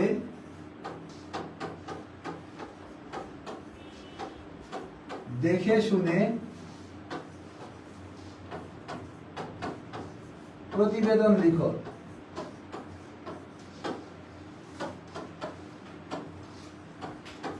তার মানে কি, অগ্র আর পশ্চাৎ মস্তিষ্কের মধ্যে সমন্বয় সাধন করে কে? মধ্য মস্তিষ্ক। অগ্র আর পশ্চাতের মধ্যে সমন্বয় সাধন করে। দেখে শুনে মানে কি, দর্শন আর শ্রবণে সহায়তা করে। প্রতিবেদন রচনায় সাহায্য করে কে? এই কথাগুলো তাহলে খেয়াল রাখতে হবে। সামনে পিছে দেখে শুনে প্রতিবেদন লিখো, ঠিক আছে? এই কথাগুলো খেয়াল করতে হবে, ঠিক আছে? ওকে, এখন খেয়াল করো। এখন আসো পশ্চাৎ মস্তিষ্ক। পশ্চাৎ মস্তিষ্কের মধ্যে খেয়াল করতে হবে, পশ্চাৎ মস্তিষ্কের প্রধান অংশ কয়টা? তিনটা। কি কি অংশ পশ্চাৎ মস্তিষ্কের মধ্যে আছে? দেখো, সেরেবেলাম, পন্স, মেডুলা। পশ্চাৎ মস্তিষ্কের মধ্যে এই তিনটা অংশ আছে, সেরেবেলাম আছে, পন্স আছে, আর মেডুলা আছে, ঠিক আছে? এই তিনটা কথা খেয়াল করবো। সেরেবেলামের মধ্যে খেয়াল করো, সেরেব্রাম পরস্পর কি দ্বারা যুক্ত থাকে? সেরেব্রাম পরস্পর যুক্ত থাকে কর্পাস ক্যালোসাম দ্বারা। সেরেবেলাম পরস্পর কি দ্বারা যুক্ত থাকে? ভার্নিস দ্বারা। সেরেবেলাম পরস্পর কি দ্বারা যুক্ত থাকে? ভার্নিস। সেরেবেলাম পরস্পর কি দ্বারা যুক্ত থাকে? ভার্নিস, ঠিক আছে? এই কথা খেয়াল করব। সেরেব্রাম পরস্পর কি দ্বারা যুক্ত থাকে? Corpus callosum. আর সেরেবেলাম পরস্পর কি দ্বারা যুক্ত থাকে? ভার্নিস। খুবই গুরুত্বপূর্ণ, খেয়াল রাখতে হবে, ঠিক আছে? তাহলে আশা করি এই দুটো জিনিস তোমাদের মনে থাকবে। ওকে, আমরা উপরে আসি। আমাদের আর একটু যাই, আমরা দেখি। এখানে দেখো দেওয়া আছে একটা সেরেবেলামের গড় ওজন কত? প্রায় 150 গ্রাম। একটা সেরেবেলামের গড় ওজন কত? 150 গ্রাম। এটা কিন্তু খেয়াল রাখবো, সেরেবেলামের গড় ওজন 150 গ্রাম। ওকে, এরপর দেখো কাজ, সেরেবেলামের কাজ। সেরেবেলামের কাজগুলো পড়ার জন্য আমরা একটা ছন্দ শিখবো। সেরেবেলামের কাজ পড়ার জন্য আমরা একটা ছন্দ শিখবো। সেরেবেলামের কাজ পড়ার জন্য ছন্দটা লিখো, চলার পথে পেশির টানে, চলার পথে পেশির টানে দেহের ভারসাম্য আনে। দেহের ভারসাম্য আনে।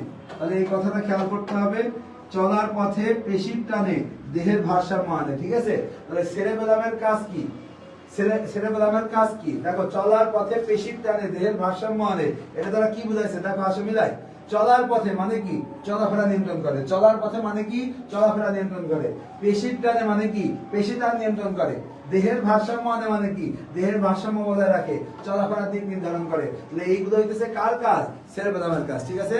সেরেবেলামের কাজগুলো নোট করে রাখো, ঠিক আছে? আচ্ছা, এরপর চলে আসো সেরেবেলামের কাজের পরে। খেয়াল করো, এরপর আছে পন্স। পন্সের মধ্যে খুবই গুরুত্বপূর্ণ একটা অংশ হচ্ছে, দেখো, পন্সের মধ্যে আমরা যদি একটু খেয়াল করি, দেখো, পন্সের মধ্যে শ্বসন কার্য নিয়ন্ত্রণ করে, এই কথা দেওয়া আছে। শ্বসন কার্য নিয়ন্ত্রণ করে। এখন পন্সের মধ্যে শ্বসন কার্য আছে, মেডুলার মধ্যে দেখো শ্বসন নিয়ন্ত্রণ আছে, পাইছো? পন্সের মধ্যে দেখো শ্বসন কার্য আছে, মেডুলার মধ্যে দেখো শ্বসন নিয়ন্ত্রণ করে দেওয়া আছে, পাইছো? এখন আমাদের এখানে একটা কনফিউশন হতে পারে, শ্বসন তাহলে আসলে কার? শ্বসন তুমি কার? এখন শ্বসন কেন্দ্র, আমরা শ্বসনতন্ত্র অধ্যায়ে কি পড়ছি? শ্বসন কেন্দ্র মেডুলা। তাহলে শ্বসন কেন্দ্র যদি আসে, তাহলে আগে আসা দিব মেডুলা। তাহলে ওটা কি নিয়ন্ত্রণ করে? ওটার মধ্যে আলাদাভাবে লিখো, শ্বসন হার নিয়ন্ত্রণ করে। শ্বসন কি নিয়ন্ত্রণ করে? হার। শ্বসন হার নিয়ন্ত্রণ করে কে? পন্স। শ্বসন হার নিয়ন্ত্রণ করে পন্স। আর শ্বসন নিয়ন্ত্রণ করে কে? মেডুলা। শ্বসন নিয়ন্ত্রণ করে মেডুলা, শ্বসন হার নিয়ন্ত্রণ করে পন্স। ওকে, এখন মেডুলার মধ্যে আবার খেয়াল করবা, মেডুলার মধ্যে কত কত কর্টেক্স স্নায়ু আছে? দেখো, 9, 10, 11, 12 এই কর্টেক্স স্নায়ুগুলো মেডুলাতে আছে। মেডুলার মধ্যে কত কত কর্টেক্স স্নায়ু আছে? 9, 10, 11, 12। মনে রাখো, একটু পরে কিন্তু কাজে লাগবে, মনে রাখবা। 9, 10, 11, 12 কার মধ্যে আছে? কার মধ্যে আছে? মেডুলার মধ্যে। মেডুলার মধ্যে কোনটা আছে? 9, 10, 11, 12 খেয়াল রাখতে হবে। ওকে, আচ্ছা, এরপর চলে আসো ব্রেন স্টেম। কাকে ব্রেন স্টেম বলে? দেখো, মধ্য মস্তিষ্ক, পন্স আর মেডুলা তিনটাকে একত্রে বলে ব্রেন স্টেম। এটা বিগত অবস্থায় দশা কোশ্চেন পরীক্ষা আসছিল, ব্রেন স্টেমের অংশ 9 কোনটি? তাহলে তুমি যদি না জানো ব্রেন স্টেম কি দ্বারা গঠিত, তুমি কি পারবা? না। ব্রেন স্টেম কি দ্বারা গঠিত? মধ্য মস্তিষ্ক, পন্স আর মেডুলা, এই তিনটাকে একত্রে বলা হয় ব্রেন স্টেম। এই তিনটাকে একত্রে কি বলা হয়? ব্রেন স্টেম, ঠিক আছে? আশা করি কথাটা ক্লিয়ার। এরপর চলে আসো মস্তিষ্কের ভেন্ট্রিকল। মস্তিষ্কের ভেন্ট্রিকল গুলো সম্পর্কে জানবো। মস্তিষ্কের ভেন্ট্রিকল গুলো সম্পর্কে জানবো। মস্তিষ্কের ভেন্ট্রিকল গুলো সম্পর্কে জানবো। আসো, মস্তিষ্কের ভেন্ট্রিকল কয়টা ভেন্ট্রিকল আছে? 4টা। মস্তিষ্কের কয়টা ভেন্ট্রিকল আছে দেখো 4টা। মস্তিষ্কের ভেন্ট্রিকল আছে 4টা। এর মধ্যে 2টাকে বলা হয় পার্শ্বীয় ভেন্ট্রিকল, একটা তৃতীয় ভেন্ট্রিকল, একটা চতুর্থ ভেন্ট্রিকল। মানে প্রথম 2টা পার্শ্বীয়, পরে তৃতীয়, পরে চতুর্থ। এখন এইগুলা থেকে পরীক্ষায় কি কোশ্চেন আসে এগুলো একটু খেয়াল করো, এগুলো একটু ভালো করে বুঝতে হবে। দেখো দেখো পার্শ্বীয় ভেন্ট্রিকল যেটা, সেই পার্শ্বীয় ভেন্ট্রিকল কোথায় অবস্থান করে? সেরেব্রাল হেমিস্ফিয়ারে। সেরেব্রাল হেমিস্ফিয়ারে। তাহলে আগে আমি প্রথমে সবগুলোর অবস্থান বলবো, তারপরে তার কানেকশনটা বলবো। পার্শ্বীয় ভেন্ট্রিকল কোথায় অবস্থান করে? সেরেব্রাল হেমিস্ফিয়ারে। তৃতীয় ভেন্ট্রিকল কোথায় অবস্থান করে? থ্যালামাসে। চতুর্থ ভেন্ট্রিকল কোথায় অবস্থান করে? পশ্চাৎ মস্তিষ্কে। তাহলে আগে তিনটার অবস্থান করলাম, পার্শ্বীয় ভেন্ট্রিকল, সেরেব্রাল হেমিস্ফিয়ার, তৃতীয় ভেন্ট্রিকল থ্যালামাস, চতুর্থ ভেন্ট্রিকল পশ্চাৎ মস্তিষ্কে। এবার এদের কানেকশন করব। কানেকশন কি? অবশ্যই দেখো ভেন্ট্রিকলের মধ্যে যদি কানেকশন না হয় তথ্যের আদান প্রদান হবে না, ফ্লুইডের আদান প্রদান হবে না, অবশ্যই কানেকশন লাগবে। দেখো পার্শ্বীয় ভেন্ট্রিকলের সাথে তৃতীয় ভেন্ট্রিকল কি দ্বারা কানেকশন হয়? ইন্টারভেন্ট্রিকুলার ছিদ্র বা ফোরামেন অফ মন্ডো। তাহলে পার্শ্বীয় আর তৃতীয় ভেন্ট্রিকল পরস্পর কে যুক্ত করছে? Foramen of মন্ডো। পার্শ্বীয় আর তৃতীয় কে কানেকশন করছে? Foramen of Monro. দেন তৃতীয় আর চতুর্থ এই দুটার মধ্যে কে কানেকশন করছে? Cerebral aqueduct. Cerebral aqueduct. Cerebral aqueduct কার অংশ ছিল? মধ্য মস্তিষ্কের, মনে আছে তো? তাহলে মধ্য মস্তিষ্কের এই অংশটা কি করে? মধ্য মস্তিষ্কের এই অংশটা তৃতীয় আর চতুর্থ ভেন্ট্রিকলকে পরস্পরের সাথে যুক্ত করে। তাহলে আমি আবার বলি, পার্শ্বীয় ভেন্ট্রিকল থেকে তৃতীয় ভেন্ট্রিকল পরস্পর যুক্ত হয়েছে ফোরামেন অফ মন্ডো দ্বারা। তৃতীয় ভেন্ট্রিকল আর চতুর্থ ভেন্ট্রিকল পরস্পর যুক্ত হয়েছে কি দ্বারা? সেরেব্রাল অ্যাকুইডাক্ট দ্বারা। ঠিক আছে, আশা করি ক্লিয়ারলি বুঝতে পারছো। ওকে, পরে চলে আসো সেরেব্রোস্পাইনাল ফ্লুইড। সেরেব্রোস্পাইনাল ফ্লুইডের মধ্যে প্রথমে আমাদের খেয়াল করতে হবে এটা কোথায় অবস্থান করে? সাব অ্যারাকনয়েড স্থান। সাব অ্যারাকনয়েড স্থানের মধ্যে এটা অবস্থিত। তাহলে এটা আমরা খেয়াল করব। সিএসএফ কোথায় অবস্থান করে? সাব অ্যারাকনয়েড স্থানের মধ্যে অবস্থান করে। সাব অ্যারাকনয়েড স্পেসের মধ্যে সেরেব্রোস্পাইনাল ফ্লুইড অবস্থান করে। এর পিএইচ কত? 7.33। এর আপেক্ষিক গুরুত্ব কত? 1.004 থেকে 1.006। দৈনিক কতটুকু এটা ক্ষরণ হয়? দৈনন্দিন ক্ষরণের পরিমাণ এগুলো একটু পড়বা, ঠিক আছে? এগুলো একটু মুখস্থ করতে হবে। ওকে, এখন এই সিএসএফ তৈরি করে কি? আমরা একদম শুরুতে পড়ে আসছি। সিএসএফ কে তৈরি করে? এপেনডাইমা। এপেনডাইমা সিএসএফ তৈরি করে। এছাড়া মেনিনজেস দেখো মেনিনজেসে এই ফ্লুইড ক্ষরণ করে থাকে। এই দুটো কথা খেয়াল করতে হবে, ঠিক আছে? আচ্ছা, এরপর চলে আসো নিচে আসো। নিচে দেখো কাজ দেওয়া আছে। কাজ অংশে আসো। এখানে দেখো পুরোটাই অগ্র মস্তিষ্কের কাজগুলো দেওয়া আছে। এতক্ষণ যেগুলো তোমাকে ছন্দের সাথে করে পড়ানো হলো এই জিনিসগুলো একটু এখান থেকে আরেকবার রিভাইজ করবা। তোমার কাজ হবে ওখান থেকে পড়ে এখানে এসে রিভাইজ করা, ঠিক আছে? এখান থেকে রিভাইজ করবা। ওকে, এরপর আমরা একটু নিচে আসি। দেখো এখানে আমাদের কর্টিক স্নায়ু যে 12 জোড়া, সেই 12 জোড়া সম্পর্কে বর্ণনা দিছে। কর্টিক স্নায়ুর যে 12 জোড়ার বর্ণনা, এটা খেয়াল করতে হবে। তো এখানে অনেক ডিপ কোশ্চেন আছে যেগুলো তোমরা স্কিপ করো, পড়তে পারো না। এইগুলো শুধু আমি ডিপ কোশ্চেন গুলো দেখাবো। এখান থেকে আমি ঠিক যতটুকু পড়াবো এটুকু পড়লে তোমার আর কিছু পড়া লাগবে না। তুমি সব কোশ্চেন পড়ে এখানে পারবা না। তোমাকে এখানে অল্প একটু সিলেক্টিভ জিনিস পড়তে হবে। দেখো কিভাবে পড়বা। অলফ্যাক্টরি স্নায়ু যেটা, সেটা অগ্র মস্তিষ্কের কোন অংশ থেকে গঠিত হয়েছে? দেখো অঙ্কীয় দেশ বা অলফ্যাক্টরি লোবের শীর্ষদেশ। এই জিনিসটা এখন পরীক্ষা আসে যে অলফ্যাক্টরি স্নায়ু কোন জায়গা থেকে উৎপত্তি লাভ করছে? অলফ্যাক্টরি লোবের শীর্ষদেশ থেকে। এই কথাটা খেয়াল করতে হবে, অলফ্যাক্টরি লোবের শীর্ষদেশ থেকে। অপটিক স্নায়ু কি তৈরি করে? কায়াজমা তৈরি করে। অপটিক স্নায়ু কি তৈরি করে? কায়াজমা। সেই কায়াজমা দেখতে কিসের মতো?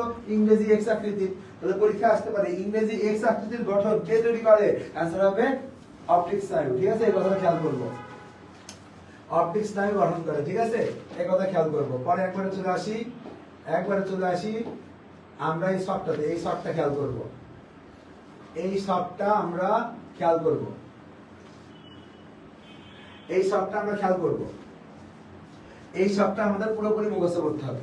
পুরোপুরি এই শর্টটা মুখস্থ করতে হবে। এটা কোনো মিস নাই, এটা পুরোপুরি মুখস্থ করতে হবে। যারা মেডিকেলে আগ্রহী, মেডিকেলে পড়তে চাও, এখন মুখস্থ করবা। মেডিকেলে 5 বছর পড়বা, 5 বছর তোমার এই শখ লাগবে। তাহলে তোমার এই শখ ছাড়া কোনো বিকল্প নাই। তাহলে শখ মুখস্থ করতে হবে।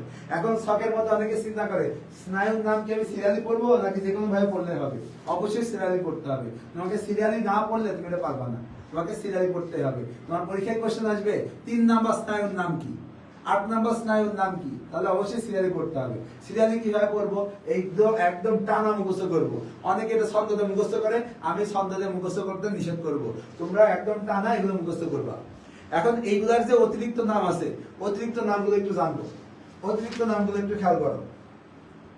এখানকার অতিরিক্ত কিছু নাম আছে। প্রক্লিয়ার যে স্নায়ু আছে এটার সাথে লিখো প্যাথেটিক স্নায়ু। প্রক্লিয়ার স্নায়ুকে কি বলে? প্যাথেটিক স্নায়ু। ট্রাইজেমিনাল, ট্রাইজেমিনালের মধ্যে লিখো সর্বাধিক বিস্তৃত। সর্বাধিক বিস্তৃত স্নায়ু কোনটা? ট্রাইজেমিনাল। আচ্ছা, সর্বাধিক বিস্তৃত স্নায়ু কোনটা? ট্রাইজেমিনাল। প্যাথেটিক স্নায়ু কোনটা? প্রক্লিয়ার। এরপরে খেয়াল করো, ভেগাস যেটা, ভেগাসের মধ্যে লিখো, ভেগাসের মধ্যে লিখো ক্ষুধার্ত। ক্ষুধার্ত স্নায়ু কোনটা? ভেগাস। এবং ভেগাসের মধ্যে আরেকটা লিখো বৃহৎ। সব থেকে বড় স্নায়ু কোনটা? ভেগাস। সব থেকে বড় স্নায়ু কোনটা? ভেগাস। ঠিক আছে, এই কথাগুলো খেয়াল করব। তাহলে এই নামের মধ্যে আমরা এই অতিরিক্ত কথাগুলো আগে জানবো, নামগুলো মুখস্থ করবো, দেন এই অতিরিক্ত কথাগুলো আমাদের জানতে হবে। ঠিক আছে, আচ্ছা, তাহলে আমরা আশা করি এইভাবে আমরা নামের পাশাপাশি এইগুলো পড়তে পারবো। আচ্ছা, এখন খেয়াল করো, আমরা এই নামের পর আমরা যদি আসি, আমরা এখানে দেখো নামের পর এখানে এদের উৎসগুলো দেওয়া আছে। উৎস, উৎস নিয়ে অনেকে কনফিউশনে পড়ে। তুমি উৎস খুব সহজে পড়ো। দেখো আমি ঠিক যেভাবে বলবো, প্রথম দুইটা অগ্র মস্তিষ্ক, পরের দুইটা মধ্য মস্তিষ্ক, পরে চারটা পন্স, পরে চারটা মেডুলা। একটু আগে আমরা কি বললাম? মেডুলার অংশ কোনগুলা? একটু আগে আমরা বললাম না, মেডুলার অংশ হচ্ছে 9, 10, 11, 12। তাহলে শেষের চারটা মেডুলা, প্রথম দুইটা অগ্র, পরের দুইটা আছে মধ্য, পরের চারটা পন্স, পরের চারটা মেডুলা। এই হচ্ছে 12টার উৎস। শেষ। উৎস এভাবে পড়বো, উৎস নিয়ে বেশি কাহিনী কিছু নাই, উৎস এভাবে পড়বো। এরপর চলেছে শাখা। শাখার মধ্যে খেয়াল করো, শাখার মধ্যে আমাদের ঝামেলা হবে, শাখার মধ্যে কার শাখা কয়টা? ট্রাইজেমিনাল, নামের মধ্যে ট্রাই কথা আছে, যেহেতু ট্রাই কথা আছে তাই এর শাখা 3টা। ট্রাইজেমিনালের শাখা কয়টা? 3টা। ট্রাই মম, মম দ্বারা মনে রাখবো, মম মানে কি? Maxillary, ophthalmic, mandibular. তাহলে ট্রাইজেমিনালের শাখা কয়টা? 3টা। কি কি শাখা? Maxillary, ophthalmic, mandibular. তাহলে এই 3টা শাখার কথা খেয়াল করব। এখন বলো তো বাকি শাখা কার আছে? ফেসিয়ালের আছে। এখন ফেসিয়ালের যে শাখাগুলো আছে, ফেসিয়ালের শাখা পড়ার আগে তোমরা একটু বলো তো, কার মান 7 হইলে নিউট্রাল বোঝায়? পানি, পানির কত মান হইলে নিউট্রাল বোঝায়? 7। কি মান? পিএইচ। 7 পিএইচ হইলে নিউট্রাল বোঝায়, তাই না? এই কারণে আমরা 7-এর মধ্যে আমরা লিখবো পিএইচ, তাহলে এর শাখা পাওয়া যাবে। ফেসিয়ালের শাখা কি কি? পি তে প্যালেটাইন, এইচ তে হাইওম্যান্ডিবুলার। ফেসিয়ালের শাখা হচ্ছে প্যালেটাইন আর হাইওম্যান্ডিবুলার। কথা বোঝা গেছে? ফেসিয়ালের শাখা হচ্ছে প্যালেটাইন আর হাইওম্যান্ডিবুলার। কথা ক্লিয়ার? ওকে, আচ্ছা, এরপর আসো ভেগাস। ভেগাসের মধ্যে আসো, ভেগাসের মধ্যে খেয়াল করো,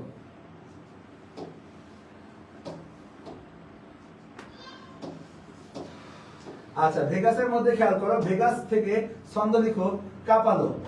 ভেগাস কাপালো। ভেগাস কাপালো মানে কি? ভেগাস কাপালো, ভেগাসের গাছ থেকে হচ্ছে গ্যাস্ট্রিক। ভেগাসের গাছ থেকে গ্যাস্ট্রিক। কাতে কার্ডিয়াক, পাতে পালমোনারি, লোতে ল্যারিঞ্জিয়াল। তাহলে ভেগাসের কি কি আছে? কাতে কার্ডিয়াক, পাতে পালমোনারি, লোতে ল্যারিঞ্জিয়াল। ভেগাস কাপালো, কার্ডিয়াক, পালমোনারি, ল্যারিঞ্জিয়াল। ঠিক আছে, এই জিনিসটা খেয়াল করবো যে এখান থেকে তাহলে পরীক্ষা যদি আসে ভেগাসের শাখা কি কি আছে? Gastric, cardiac, pulmonary, laryngeal. ঠিক আছে, আশা করি শাখাগুলো সব পারবা তোমরা। ওকে, শাখার পরে এবার আমরা এদের অবস্থান করব। শাখার পরে এদের আমরা অবস্থান করব। এখন এদের অবস্থান করার আগে তোমরা একটা কথা লিখে রাখো, গ্লোসো। গ্লোসো শব্দের অর্থ হচ্ছে জিহ্বা। গ্লোসো শব্দের অর্থ কি? জিহ্বা। গ্লোসো শব্দের অর্থ যদি জিহ্বা হয় তাহলে হাইপোগ্লোসাল, গ্লোসোফ্যারিঞ্জিয়াল এরা অবশ্যই কোথায় অবস্থান করবে? জিহ্বাতে। তাহলে আমরা অবস্থান করব। এরপরে গ্লোসো শব্দের অর্থ জানলাম, জিহ্বা। এখন বিস্তার যখন করবো, আমরা সবাই জানি যে অলফ্যাক্টরি, অলফ্যাক্টরি কোথায় পাওয়া যায় নাকে, অপটিক কোথায় পাওয়া যায় চোখে। এখানে এক কথা লিখো 2 থেকে 6 চোখ,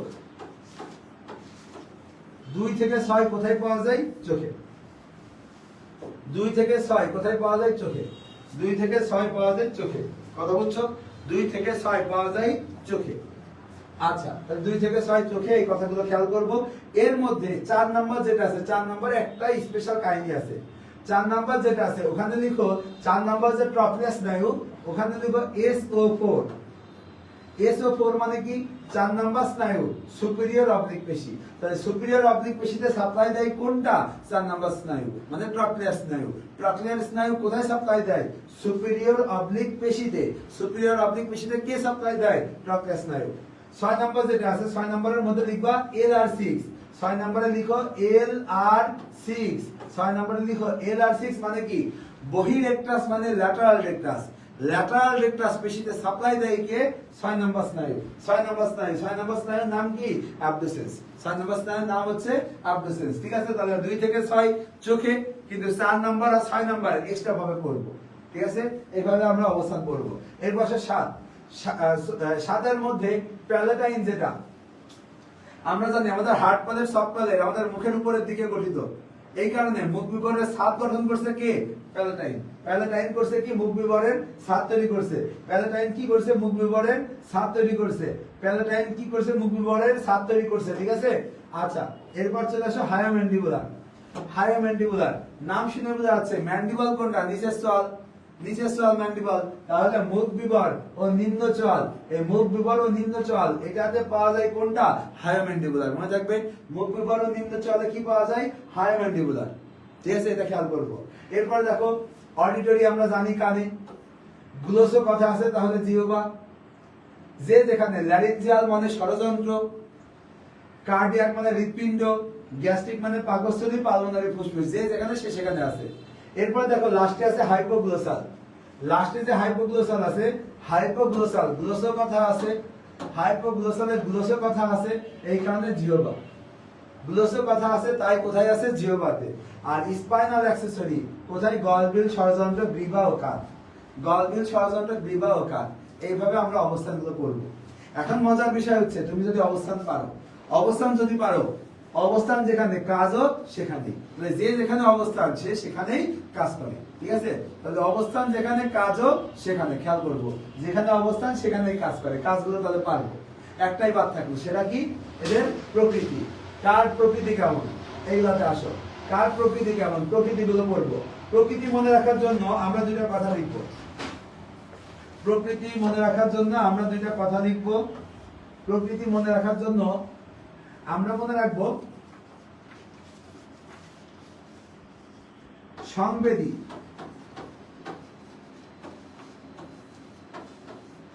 1, 2, 8, চেষ্টীয়,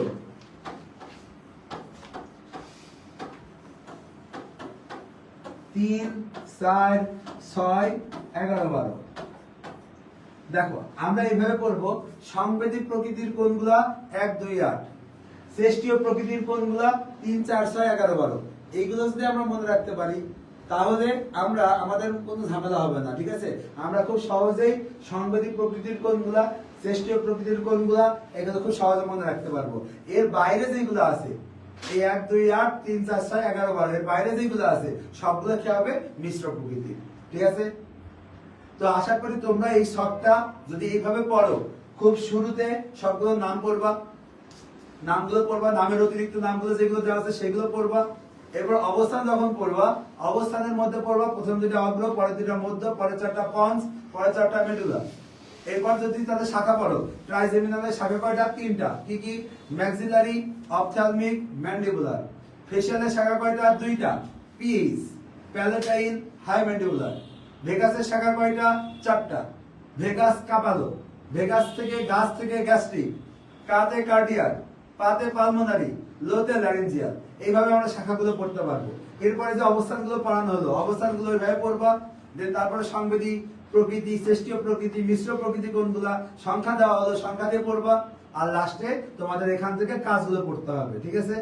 তো আশা করি তোমরা যদি এইভাবে পড়ো তো তাহলে এই সবটা তোমাদের ক্লিয়ার হয়ে যাবে। ঠিক আছে? তো আজকে আমাদের সমন্বয় নিয়ন্ত্রণের যে প্রথম ক্লাস ছিল সেটা আজকে এইটুকুই। বাকি অংশটুকু আমরা আগামীকাল ঠিক 7টার সময় মিশন মেডিকেল কোর্সের আই এডুকেশনের পেজ থেকে এই ক্লাসটা নিয়ে আসবো। তো তোমরা অবশ্যই লাইভে ক্লাসটা করার চেষ্টা করবা এবং আজকে যারা ক্লাস করছো তারা এই ইফেক্টিভনেসটা তোমার বন্ধুদের বান্ধবীদের কাছে শেয়ার করো। আমাদের নেক্সট দিন থেকে তোমরা ইনশাআল্লাহ সবাই ক্লাস করবা এই আশা রাখলাম। আল্লাহ হাফেজ, দেখা হবে আগামী দিন। ভালো থেকো সবাই। ওই একটা বন্ধ হয়ে গেছিল, আমি কিছু বলিনি, কি চেঞ্জ করতে